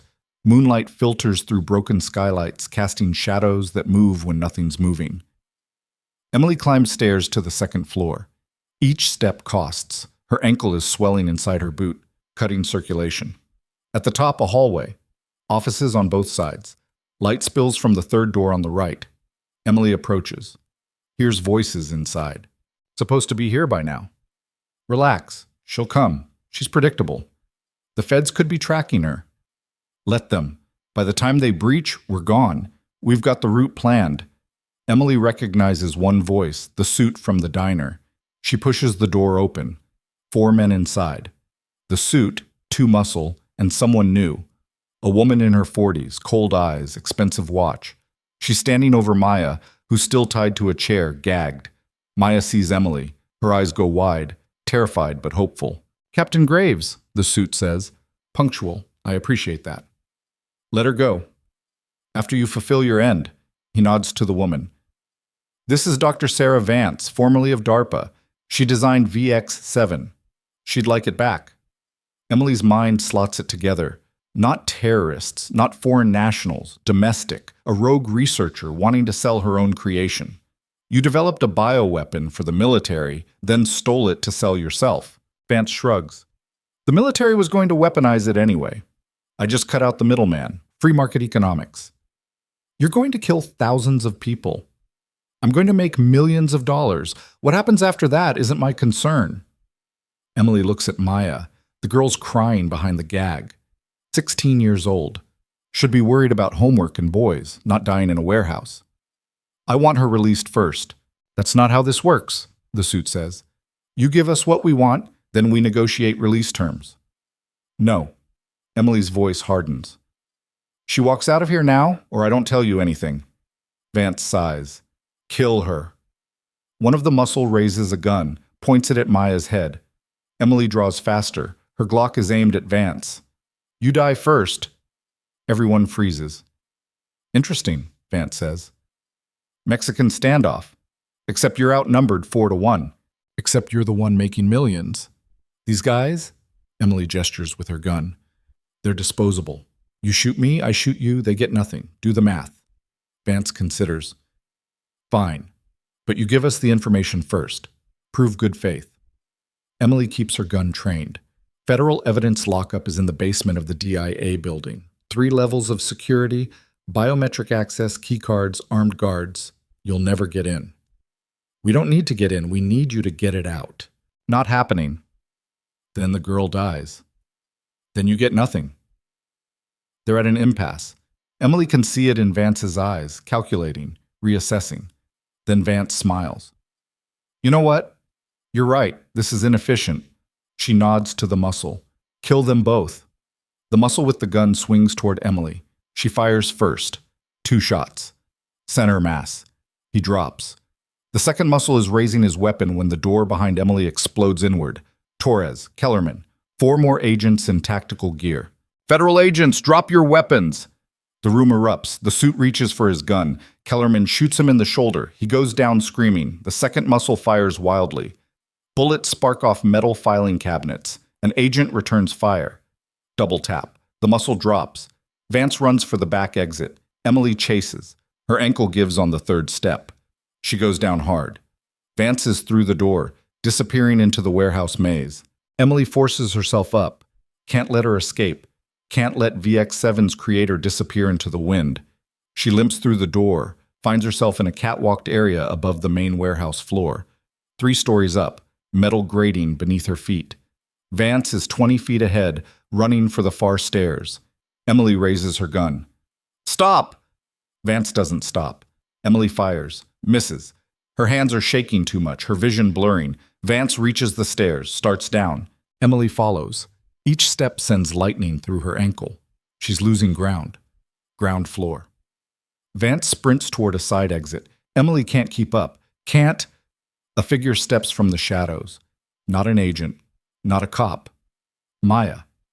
The girl must have freed herself during the chaos. She's holding something, a piece of pipe, rusted and heavy. Vance doesn't see her until too late. Maya swings. The pipe connects with Vance's knee. Bone cracks. Vance screams, goes down. Maya raises the pipe again. No, Emily says. She's caught up, breathing hard. Don't. She was going to kill us. I know, but you're not a killer. Don't let her make you one. Maya's hands shake. The pipe falls. Vance tries to crawl. Emily plants a boot on her back. Stay down. Torres arrives with zip ties, secures Vance while she's still screaming about her knee. How did you... Emily starts. You really think we were 40 minutes away? We've been surrounding this building for 20. Torres grins.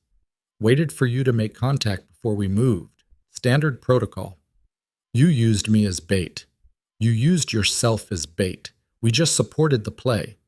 Kellerman appears, weapon still drawn. Clear upstairs. 3 in custody. 1 DOA. She looks at Emily. You look worse than before. Feel worse than before. Hospital? After. That's what you said last time. Maya is standing alone, shaking. Emily limps over. You okay? I hit her. I didn't mean to hit her that hard, but she was running and You did good. You protected yourself. Is it over? Emily wants to say yes, wants to promise that 16-year-old that the nightmare's done, but she's seen too much to lie. For now, she says instead. Outside, federal vehicles fill the parking lot. Agents everywhere. Vance is loaded into an ambulance under armed guard. The suit and the surviving muscle go into separate vehicles. Hastings arrives in a black sedan. He surveys the scene, then finds Emily. Productive evening, Captain. Not a captain. That's negotiable. He hands her a folder. This is what we found when we processed Katrina Costa. Financial records, shell companies, offshore accounts. The Costa family wasn't just trafficking and weapons. They were laundering money for half the criminal organizations in the eastern seaboard. Emily opens the folder. Names, dates, transaction records. One name jumps out. Dr. David Reeves, her supervisor at Ridgefield Memorial. No, she says. Yes. Your Dr. Reeves was taking payments from the Costas, funneling money through hospital accounts, using patient records to create false identities. Hastings points to a highlighted section. He's been doing it for 3 years. Made over $2 million. Emily feels sick. He had access to patient information. Vulnerable people. He was selling them. Some of them. The runaways, the homeless, people nobody would miss. He'd flag them in the system. Costas would pick them up. Maya. Among others, 16 confirmed cases. Probably more we haven't found. Emily closes the folder before she's sick. Where is he? In custody. FBI picked him up 2 hours ago. He's talking, trying to cut a deal. I want to see him. Emily. I want to see him. Hastings considers. Fine. but no physical contact, and Kellerman goes with you. They drive Emily to the federal building, same place they briefed her what feels like a lifetime ago. Different room this time. Interrogation suite. Dr. Reeves sits on one side of a metal table. He looks smaller than she remembers, older, scared. When Emily enters with Kellerman, he looks up. His face crumbles. Emily, thank God. Tell them what? Her voice is ice. That you're a good person? That this is a misunderstanding? I didn't know what they were doing with the information. You sold patient records to human traffickers. You flagged vulnerable people for kidnapping. You made money while 16-year-olds got raped and sold. I didn't know. Yes, you did. Emily leans forward. Every time you lectured me about my place, every time you told me I was replaceable, you were covering, making sure I didn't look too close, making sure nobody questioned why certain patients disappeared after discharge. Reeves is crying now. I needed the money. Medical school debt, my wife's treatments, I don't care why. I care that you did it. I care that you looked at people who came to us for help and saw dollar signs. What do you want me to say? Emily straightens. Nothing. You've said enough already, and so have I. She walks out. Kellerman follows.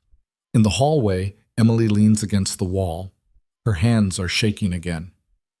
You okay? Kellerman asks. I worked with him for 3 years. Trusted him to have my back in trauma situations.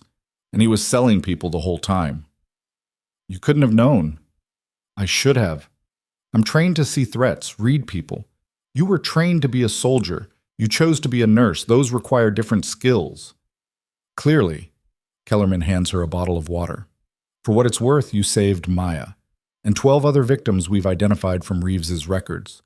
We're bringing them home. Emily drinks. The water tastes like plastic. What happens now? Now you go to the hospital, get properly treated, sleep for about 3 days. Kellerman pauses. Then we talk about your future. I have a job. Not anymore. Hospital's under investigation. Medical board is pulling licenses. Ridgefield Memorial's going to be a federal crime scene for months. Great. But I have a job offer. Emily looks at her. DIA Special Operations Division. Medical consultant. We need someone who understands combat medicine and can operate in hostile environments. Someone who's proven they can handle the worst humanity has to offer. Kellerman meets her eyes. Pay is triple what you made nursing, full benefits, and you'd be saving more lives than you ever could in an ER. Let me think about it. Take your time. Offer stands. They walk Emily to a different vehicle. This one's heading to Ridgefield General, not Memorial. Different hospital, clean slate. Maya's already there, being evaluated. Torres is with her. Emily finds them in a private room. Maya's in a hospital gown, hooked to monitors, but she's sitting up, talking, some color back in her face. She sees Emily and bursts into tears. Hey, Emily says softly. You're okay. You're safe. You came back. They said you would, but I didn't believe. I came back. Maya grabs her hand. Thank you, thank you, thank you. You already thanked me, remember? At the diner. Emily sits on the edge of the bed. Now we're even. You saved me tonight, too. I just hit her with a pipe. Exactly when I needed you to. Torres watches from the doorway. His eyes are wet. A doctor enters. Young woman, professional, kind eyes. Captain Graves, we need to examine you. I'm fine. You're bleeding through your bandages and you can barely stand. You're not fine. Emily looks at Maya. Will you be okay?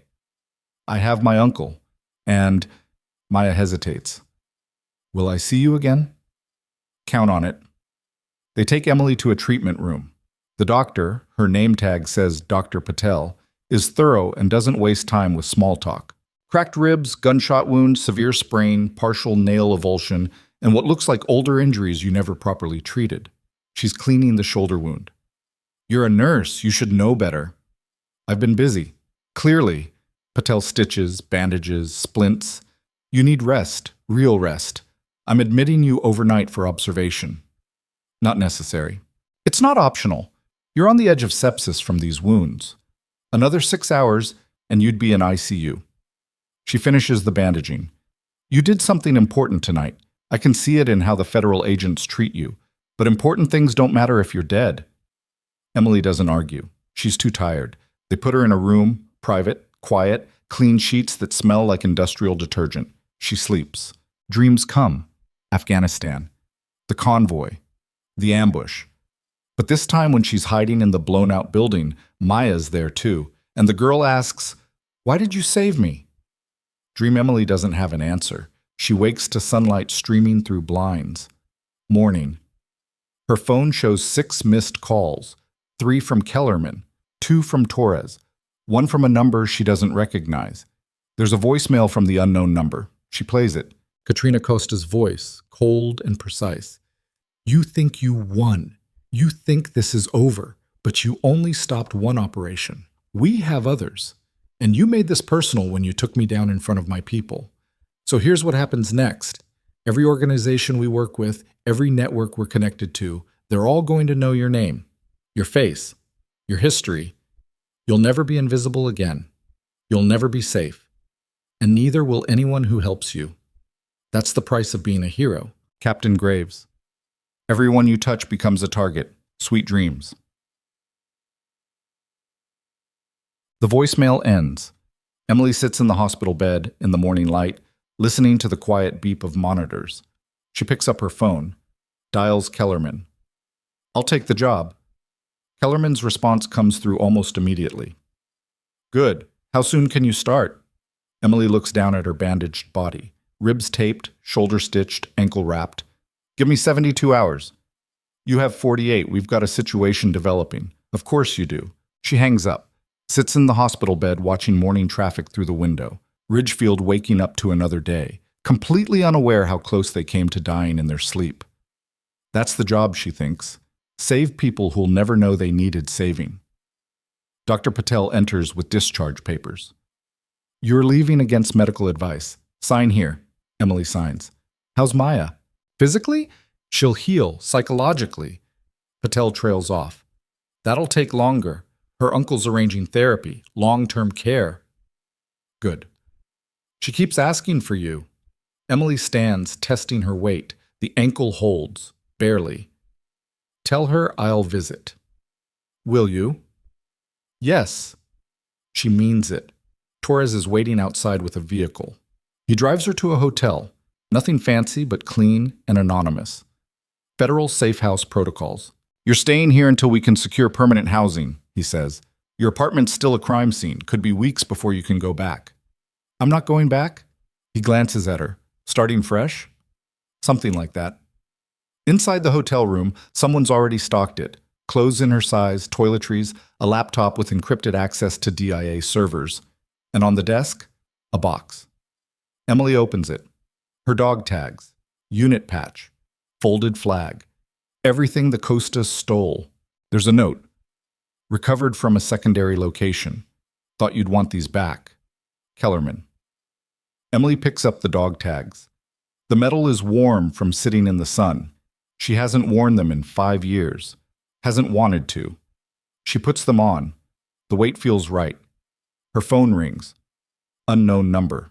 She considers not answering, but answers anyway. "Captain Graves," a woman's voice. Professional. Clipped. "This is Assistant Director Patricia Walsh, FBI. We need to meet." "About?" "Katrina Costa made bail 2 hours ago." Emily's blood goes cold. "How?" "High-powered attorney. Judge we're investigating for corruption. $12 million cash bond posted by a shell company we're still tracking." Walsh sounds furious. "She walked out of federal custody at 0600 this morning." "Where is she now?" "Unknown. She violated her ankle monitor within 20 minutes. Probably cut it off in a vehicle already moving. We've got teams searching, but..." Walsh pauses. "That voicemail she left you. We intercepted it. The threat was credible. You need protection." "I've got protection." "Federal Marshals, Witness Protection Program. I don't run." "Ms. Graves." "Captain. And I'm not hiding from her. You want Katrina Costa? Use me to find her." Silence on the line. Then, "That's not protocol." "Neither was anything I've done in the last 72 hours. But it worked." Walsh considers. "I'll call you back." She hangs up. Emily sits on the hotel bed. Her body is screaming at her to rest. Her brain won't shut down. Katrina's out, hunting, and she's right. Everyone Emily touches becomes a target. Maya, Torres, Kellerman, Jessica, and Marcus at the hospital. Maria at the diner. All of them vulnerable because Emily chose to act. Her phone buzzes. Text from Jessica. Heard about Dr. Reeves. Can't believe it. Are you okay? Emily types. I'm fine. How's the ER? Chaos. Half the staff quit when they found out. Board's doing investigations. It's a nightmare. I'm sorry. For what? You exposed a monster. You saved people. Emily stares at that message. You saved people. Sometimes that has to be enough. She texts back. Take care of yourself. You too. And Emily, whatever you're doing now, be careful. Emily doesn't respond. Careful isn't in the job description anymore. 20 minutes later, Walsh calls back. We have a location. Costa's using her network to move cash and assets before we can freeze them. She's hitting a storage facility on the south side. Secure vault, private rentals. We think she's got emergency resources stashed there. You think or you know? Surveillance indicates probable. That's not good enough to risk an operation, which is why we need confirmation. Someone goes in, verifies she's there, we move. Walsh pauses. Someone expendable. You mean me? I mean someone who's already a target, someone she wants face to face. Emily considers. What's the facility? Secure space storage, industrial district, 200 units, minimal security, cash payments accepted. Perfect place to hide assets. When? She's scheduled to access her unit at 1400 hours. That's 2 hours from now. Send me the details. Walsh does. Emily studies the facility layout on her laptop. Single-story building, corridor access, security cameras at entrances only. Easy to trap someone inside. Or be trapped. Torres arrives 30 minutes later with tactical gear. You're insane. We've established that. This is an FBI operation. They don't need DIA involvement. They need someone Katrina will talk to. That's me. Emily checks the vest he brought. Level 3 plates. Good. You coming? Someone has to keep you alive. They drive to the south side. The city looks different in daylight. Less threatening, more sad. Boarded windows, closed factories. For sale signs on buildings nobody will buy. Secure space storage sits between a defunct auto shop and a liquor store with bars on the windows. The building is concrete block, painted industrial beige. Completely forgettable. Perfect. FBI has unmarked vehicles positioned 2 blocks out. Walsh briefs Emily via encrypted comms. She arrives in 15 minutes. You go in now, rent a unit, play it like coincidence. She won't believe that. She doesn't have to believe it. She just has to engage. Once we confirm visual, we move. And if she shoots me on sight, don't get shot. Emily enters the facility. Inside, it's exactly as depressing as expected. Fluorescent lights, concrete floors, a bored attendant behind bulletproof glass reading a magazine. Help you? He asks without looking up. Need to rent a unit, month to month. $50, cash only. Emily pays. He gives her a key and a unit number. Down the hall, left side. She walks. The corridor echoes. Doors on both sides, identical. Her unit is number 147. She doesn't go to it. Instead, she waits. 13 minutes later, the entrance door opens. Katrina Costa walks in. She looks different without the ankle monitor. More relaxed, confident. She's wearing expensive casual clothes, designer sunglasses pushed up on her head. She sees Emily immediately. Neither woman moves. Captain Graves, Katrina says finally. What a coincidence. Is it? No. Katrina approaches slowly. No visible weapons, but Emily knows better. I was hoping you'd show. Saves me the trouble of hunting you. Here I am. Here you are. Katrina stops 10 feet away. You cost me everything. My organization, my freedom, my reputation. You cost 16 girls their lives. We're not even close to even. Those girls were products, inventory. You don't understand business. I understand you're a predator who's about to spend the rest of her life in prison. Katrina laughs. You think your federal friends can hold me? I walked out this morning. I'll walk out again. And again. Until everyone who touched my operation is dead. Big talk from someone wearing an ankle monitor. Not anymore. Katrina pulls up her pant leg. The monitor is gone. I learned from the best. You think I didn't study you? Combat medic. SEER qualified, Silver Star recipient. You survived 18 hours behind enemy lines with 3 wounded soldiers. Impressive. You did your homework. I always do, which is why I know you're not here alone. FBI is outside, probably DIA too. This is a trap. Katrina shrugs. But I came anyway. Why? Because some things are worth more than freedom, like respect, like sending a message. Katrina's hand moves to her jacket. You humiliated me. In front of my people, in front of buyers, in front of everyone who matters in this business. That can't stand. Emily's hand is already on her weapon. Don't. Or what? You'll shoot me? In front of witnesses? With FBI listening? Katrina smiles. You're bound by rules, Captain. I'm not. She pulls out a detonator. Emily's blood freezes. Unit 086, Katrina says. 60 pounds of C4. Enough to level this building and everything in a 2-block radius. Her thumb hovers over the trigger. Now we negotiate. Through her earpiece, Emily hears Walsh. Evacuate. Now. Bomb squad is 40 minutes out. Emily pulls out her earpiece. Drops it. Smart, Katrina says. Now it's just us. What do you want? Safe passage, vehicle, 1-hour head start.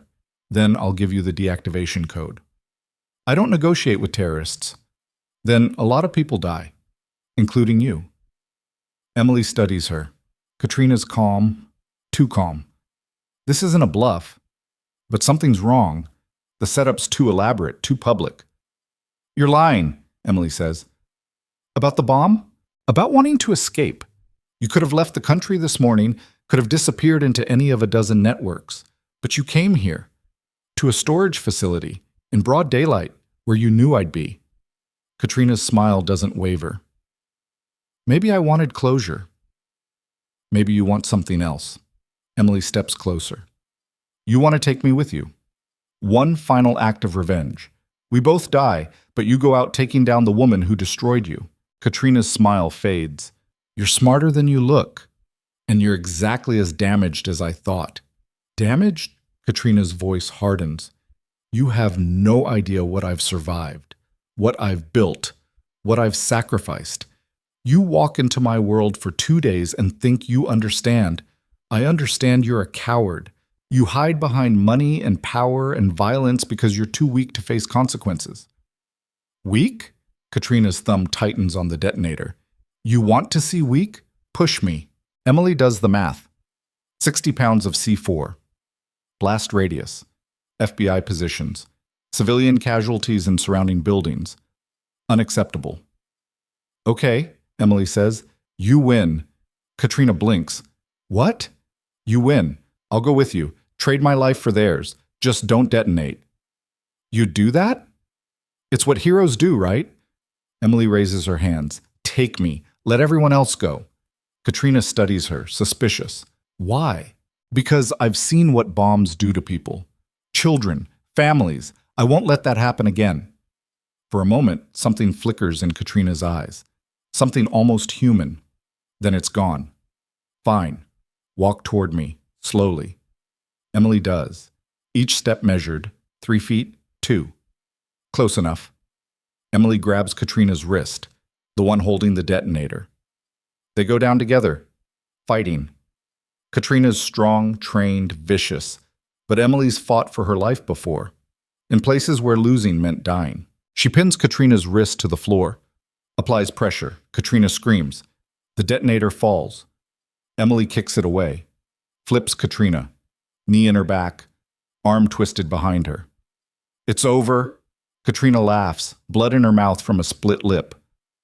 You don't get it. It's never over. There's always another buyer, another network, another...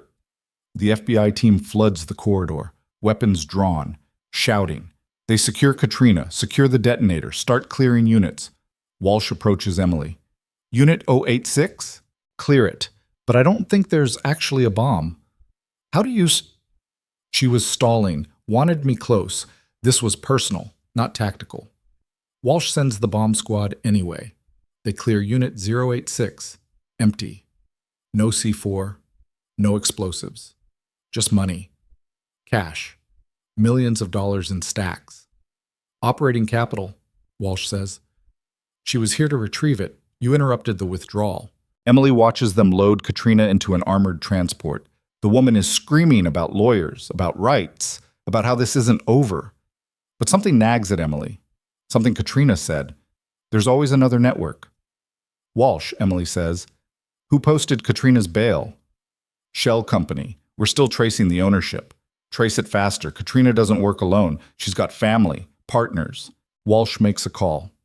3 minutes later, she's back. Got a name, Nadia Volkov, Katrina's sister. Different last name, different network, Russian mob connections. Where is she? Unknown, but Emily... Walsh shows her a photo on her phone. She disappeared the same time Katrina made bail. Emily stares at the image. A woman in her 30s, blonde, cold eyes. Standing next to a man Emily recognizes, one of the buyers from Dr. Vance's network. She's continuing the operation, Emily says. Katrina was the distraction. Nadia's the real threat. We don't know that. Yes, we do. Look at the timeline. Katrina makes bail, immediately violates, leads us on a chase, keeps us focused on her. Meanwhile, Nadia's doing what? Walsh's face pales. We need to find her. Now. But it's already too late. Emily's phone buzzes. Unknown number. Text message. You took my sister. Fair. But you also took my merchandise. Not fair. Here's what happens next. I have something you want. Check the news. Emily pulls up a news site. Breaking story from 20 minutes ago. Federal witness in major trafficking case abducted from safe house. Armed assailants. Professional extraction. No casualties, but the witness is gone. The photo shows the safe house, Maya's safe house. Emily's vision narrows. No. Torres appears, phone to his ear, face white. Emily, I just got word. I know. Maya. They took her 15 minutes ago, breached during shift change, 4 operators, in and out in 90 seconds. Emily is already moving. Where? We don't know. They jammed communications, killed cameras. We've got nothing. Her phone buzzes again. Another text. Exchange, you for the girl. Midnight tonight. Come alone or she dies. Location to follow. Emily shows Torres. He reads, shakes his head. It's a trap. Of course it's a trap. Then you can't go. That girl is alive because of me. I'm not letting her die because of me. Walsh overhears. Captain Graves, we can negotiate. With what? They have all the leverage. They have Maya. They have time. We have nothing. We have resources, teams, technology. None of which matters if they kill her the moment they see a helicopter. Emily pulls out her earpiece again, drops it on the floor. I'm going alone. Track me if you can, but I'm going. Kellerman appears from nowhere. Emily, listen to me. This is exactly what they want. You walk into their trap, they kill both of you. We need to be smart about this. I am being smart. Smart is keeping that girl alive. Everything else is secondary. What about the mission? What about stopping Nadia? The mission is saving lives. That's always been the mission. Emily heads for the exit. You want to help? Find out where they're taking me, but I'm going. Torres blocks her path. Not alone, you're not. I have to... No, you don't. His voice is hard. That's my niece they have, my family. You think I'm sitting this out? Emily meets his eyes, sees the same determination she feels. Fine, but we do it my way. Your way almost got you killed 3 times in the last 72 hours, but I'm still alive. They requisition a vehicle, load gear, wait for the location. It comes at 1800 hours. Text message. Meridian Pharmaceuticals, the building where you ruined everything. Poetic, yes? Midnight, come unarmed, come alone, or watch her die live on camera. Emily shows Torres. He's already mapping routes. 6 hours, he says. Enough time to scout, plan, position assets. No assets, just us. Emily, they'll be watching. Any federal presence, any surveillance, they'll know. And Maya dies. So what's your plan? Walk in and hope for the best? Walk in and make them believe I'm surrendering, then take them apart from the inside. Torres stares at her. You really are insane. Runs in the family, apparently. They spend the next 5 hours preparing. Emily studies the Meridian Pharmaceuticals layout, where she fought before, where Nadia will expect her to enter, where the ambush points are. Torres builds contingency plans, escape routes, extraction protocols. Neither of them mentions the obvious. They're probably not walking out of this alive. At 2300 hours, they drive to Meridian. The building looms against the night sky, dark and silent. Last chance to call in backup, Torres says. No backup, just us. They park 2 blocks out, approach on foot. Emily's wearing civilian clothes, jeans, jacket, boots. No vest, no obvious weapons, but she's got a knife in her boot, a small pistol at her back, and 5 years of combat experience that never really left. The main entrance is unlocked. Waiting. Inside it's dark. Emergency lighting only. Maya, Emily calls. I'm here. I came alone like you asked. No response. She moves deeper, past the lobby, into the corridor where the firefight happened days ago. Bullet holes still in the walls. A voice echoes from speakers. Nadia. Captain Graves. So predictable. So noble. Keep walking. 3rd floor. Lab section. Emily climbs stairs, each step measured, watching for traps. 3rd floor. The hallway stretches ahead, doors on both sides. At the end, a light. Emily approaches. The lab is exactly as she remembers. Clean, clinical, and in the center, tied to a chair, is Maya. The girl's alive, crying, gagged. She sees Emily. Her eyes go wide with hope and terror. There's your prize, Nadia's voice says. She steps from the shadows, 4 men with her, armed, professional. And here's mine. Emily stops 10 feet from Maya. Let her go. You have me. Eventually. But first we establish some ground rules. Nadia circles. You cost me everything. My sister in prison, my network destroyed, my buyers scared away, millions in losses. Should have picked a different career. Funny, but this isn't about money anymore. It's about respect. In my world, disrespect is a death sentence. Then execute it, but let the girl go first. Why should I? Because killing her serves no purpose. She's not part of this. She's just a kid you people used and threw away. Nadia considers. You're right. She's worthless. She pulls out a gun, points it at Maya's head. Emily doesn't think, just moves. 3 steps, gun out, firing. Nadia dives. Emily's bullet catches one of the guards instead. He drops. The other 3 open fire. Emily grabs Maya's chair, tips it backward. They both go down as bullets spark overhead. Torres crashes through a side door. He never left, was waiting for the signal. He takes down 2 guards, fast, professional. Nadia's running. Again. Always running. Emily cuts Maya's restraints. Can you move? Maya nods, terrified. Go with Torres, get out. What about you? I'm finishing this. Emily chases Nadia, through corridors, downstairs, into the basement where the bioweapon was stored. Nadia's cornered, nowhere left to run. She spins, weapon raised. Emily's faster, shoots the gun from her hand. Nadia lunges. They crash into equipment, fighting. No technique now, just rage and desperation. Nadia gets a hand around Emily's throat, squeezes. Emily drives her knee up. Nadia gasps, grip loosening. Emily breaks free. Lands a punch that drops Nadia to her knees. It's over, Emily says. Your sister's in custody, your network's dead, you're done. Nadia spits blood. You think this ends anything? There are others, always others. You can't stop them all.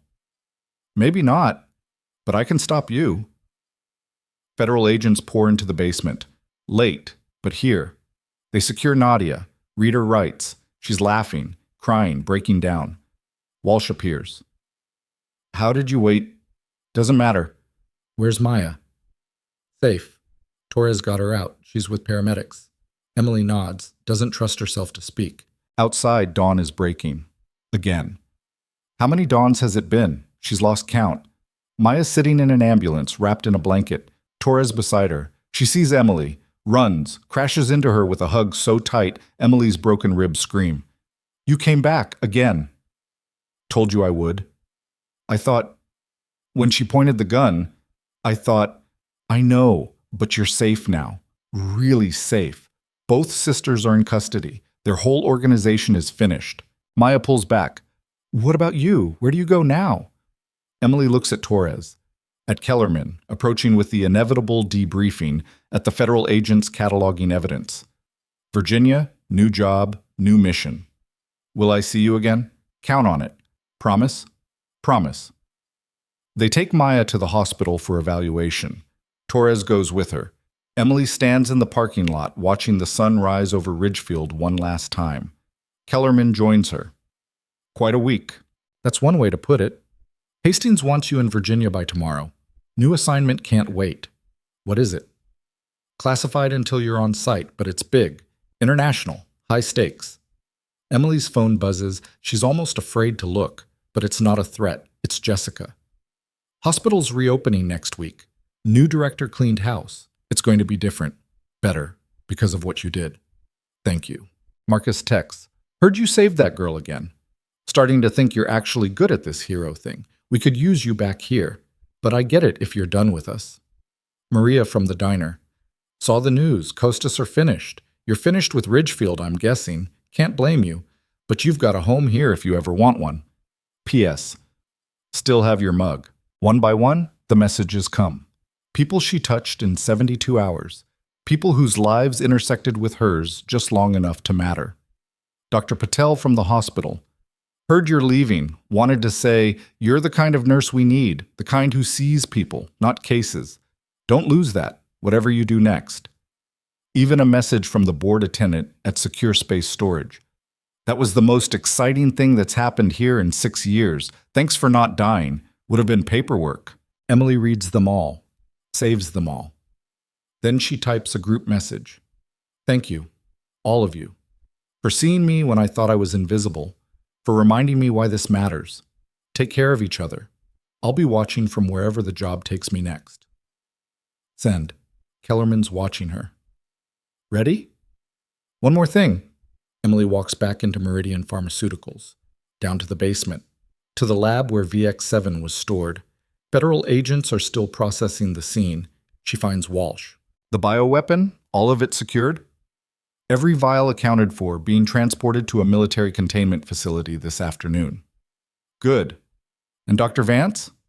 Federal Supermax. She'll never see daylight again. What about the buyers, the network that wanted to purchase? Walsh pulls out a tablet, shows Emily a list of names, locations, arrests made overnight. International Task Force, coordinated raids. We got them all. Every buyer, every middleman, every connection. It's over. Emily studies the list. Dozens of names, people who would have used VX7 to kill thousands, tens of thousands. All of them stopped, because she stepped into Murphy's diner and refused to look away. Thank you, Emily says. Walsh looks surprised. For what? For finishing it, for making sure it counted. You did the hard part, Captain. We just cleaned up. Emily leaves Meridian for the last time. The building that almost killed her twice. The place where she faced down her demons and won. Outside, Kellerman's waiting with a vehicle. Your flight leaves in 3 hours. I need to make one more stop. Emily, one more. Then I'm yours. They drive to Murphy's diner, same place it all started. The morning sun makes the worn sign look almost cheerful. Inside, the breakfast crowd is light, a few truckers, a couple of cops. Normal people living normal lives. Maria's behind the counter. She sees Emily. Her face transforms. Well, look who's not dead. Morning to you, too. Coffee? Please. Maria pours, sets the cup down. It's Emily's mug, the one she always used. Kept it for you, Maria says. Figured you'd be back. Or I was being stupid and sentimental. Not stupid. Emily sits in her usual booth. Same cracked vinyl. Same view of the parking lot where everything changed. Maria sits across from her. Unusual. They've never sat together before. You're leaving, Maria says. Not a question. How'd you know? You've got that look. People who are staying don't look like that. What look? Like you've already said goodbye in your head. Emily sips her coffee. Still terrible, still perfect. I wanted to thank you, she says, for the other morning, for not interfering, for just letting me handle it. Didn't have much choice. By the time I figured out what was happening, you'd already dropped those guys. Still, you could have called the cops during, Could have made it complicated. Could have, Maria shrugs. But you had it handled. And honestly, this city needed someone to stand up like that. Remind people that evil doesn't always win. Evil usually wins, Maria. That's why the news is so depressing. Not this time. This time you won. Maria stands. Wherever you're going, whatever you're doing, give 'em hell, Captain. Emily finishes her coffee, leaves a $100 bill on the table. Maria tries to give it back. I said it was on the house. For the window they're going to break when they realize I'm really gone. Call it insurance. They? The people who come looking. There's always someone coming looking. Maria pockets the money. Then I'll make sure they know you're not coming back. Tell them I'm dead. Easier that way. Are you? Dead? Emily considers. The person I was when I walked in here 5 days ago? Yeah, she's dead. What's left is something else. Something better? Something necessary. They shake hands. Maria's grip is strong, calloused from decades of work. Emily walks out of Murphy's diner for the last time. Doesn't look back. Kellerman drives her to the airport. They don't talk. Don't need to. At security, they pause. You know what you're signing up for, right? Kellerman asks. This job. It doesn't end. There's always another mission, another threat, another impossible situation where you're the only one who can fix it. I know. You'll never have a normal life, never have stability. Every person you get close to becomes a potential target. I know that too. Then why do it?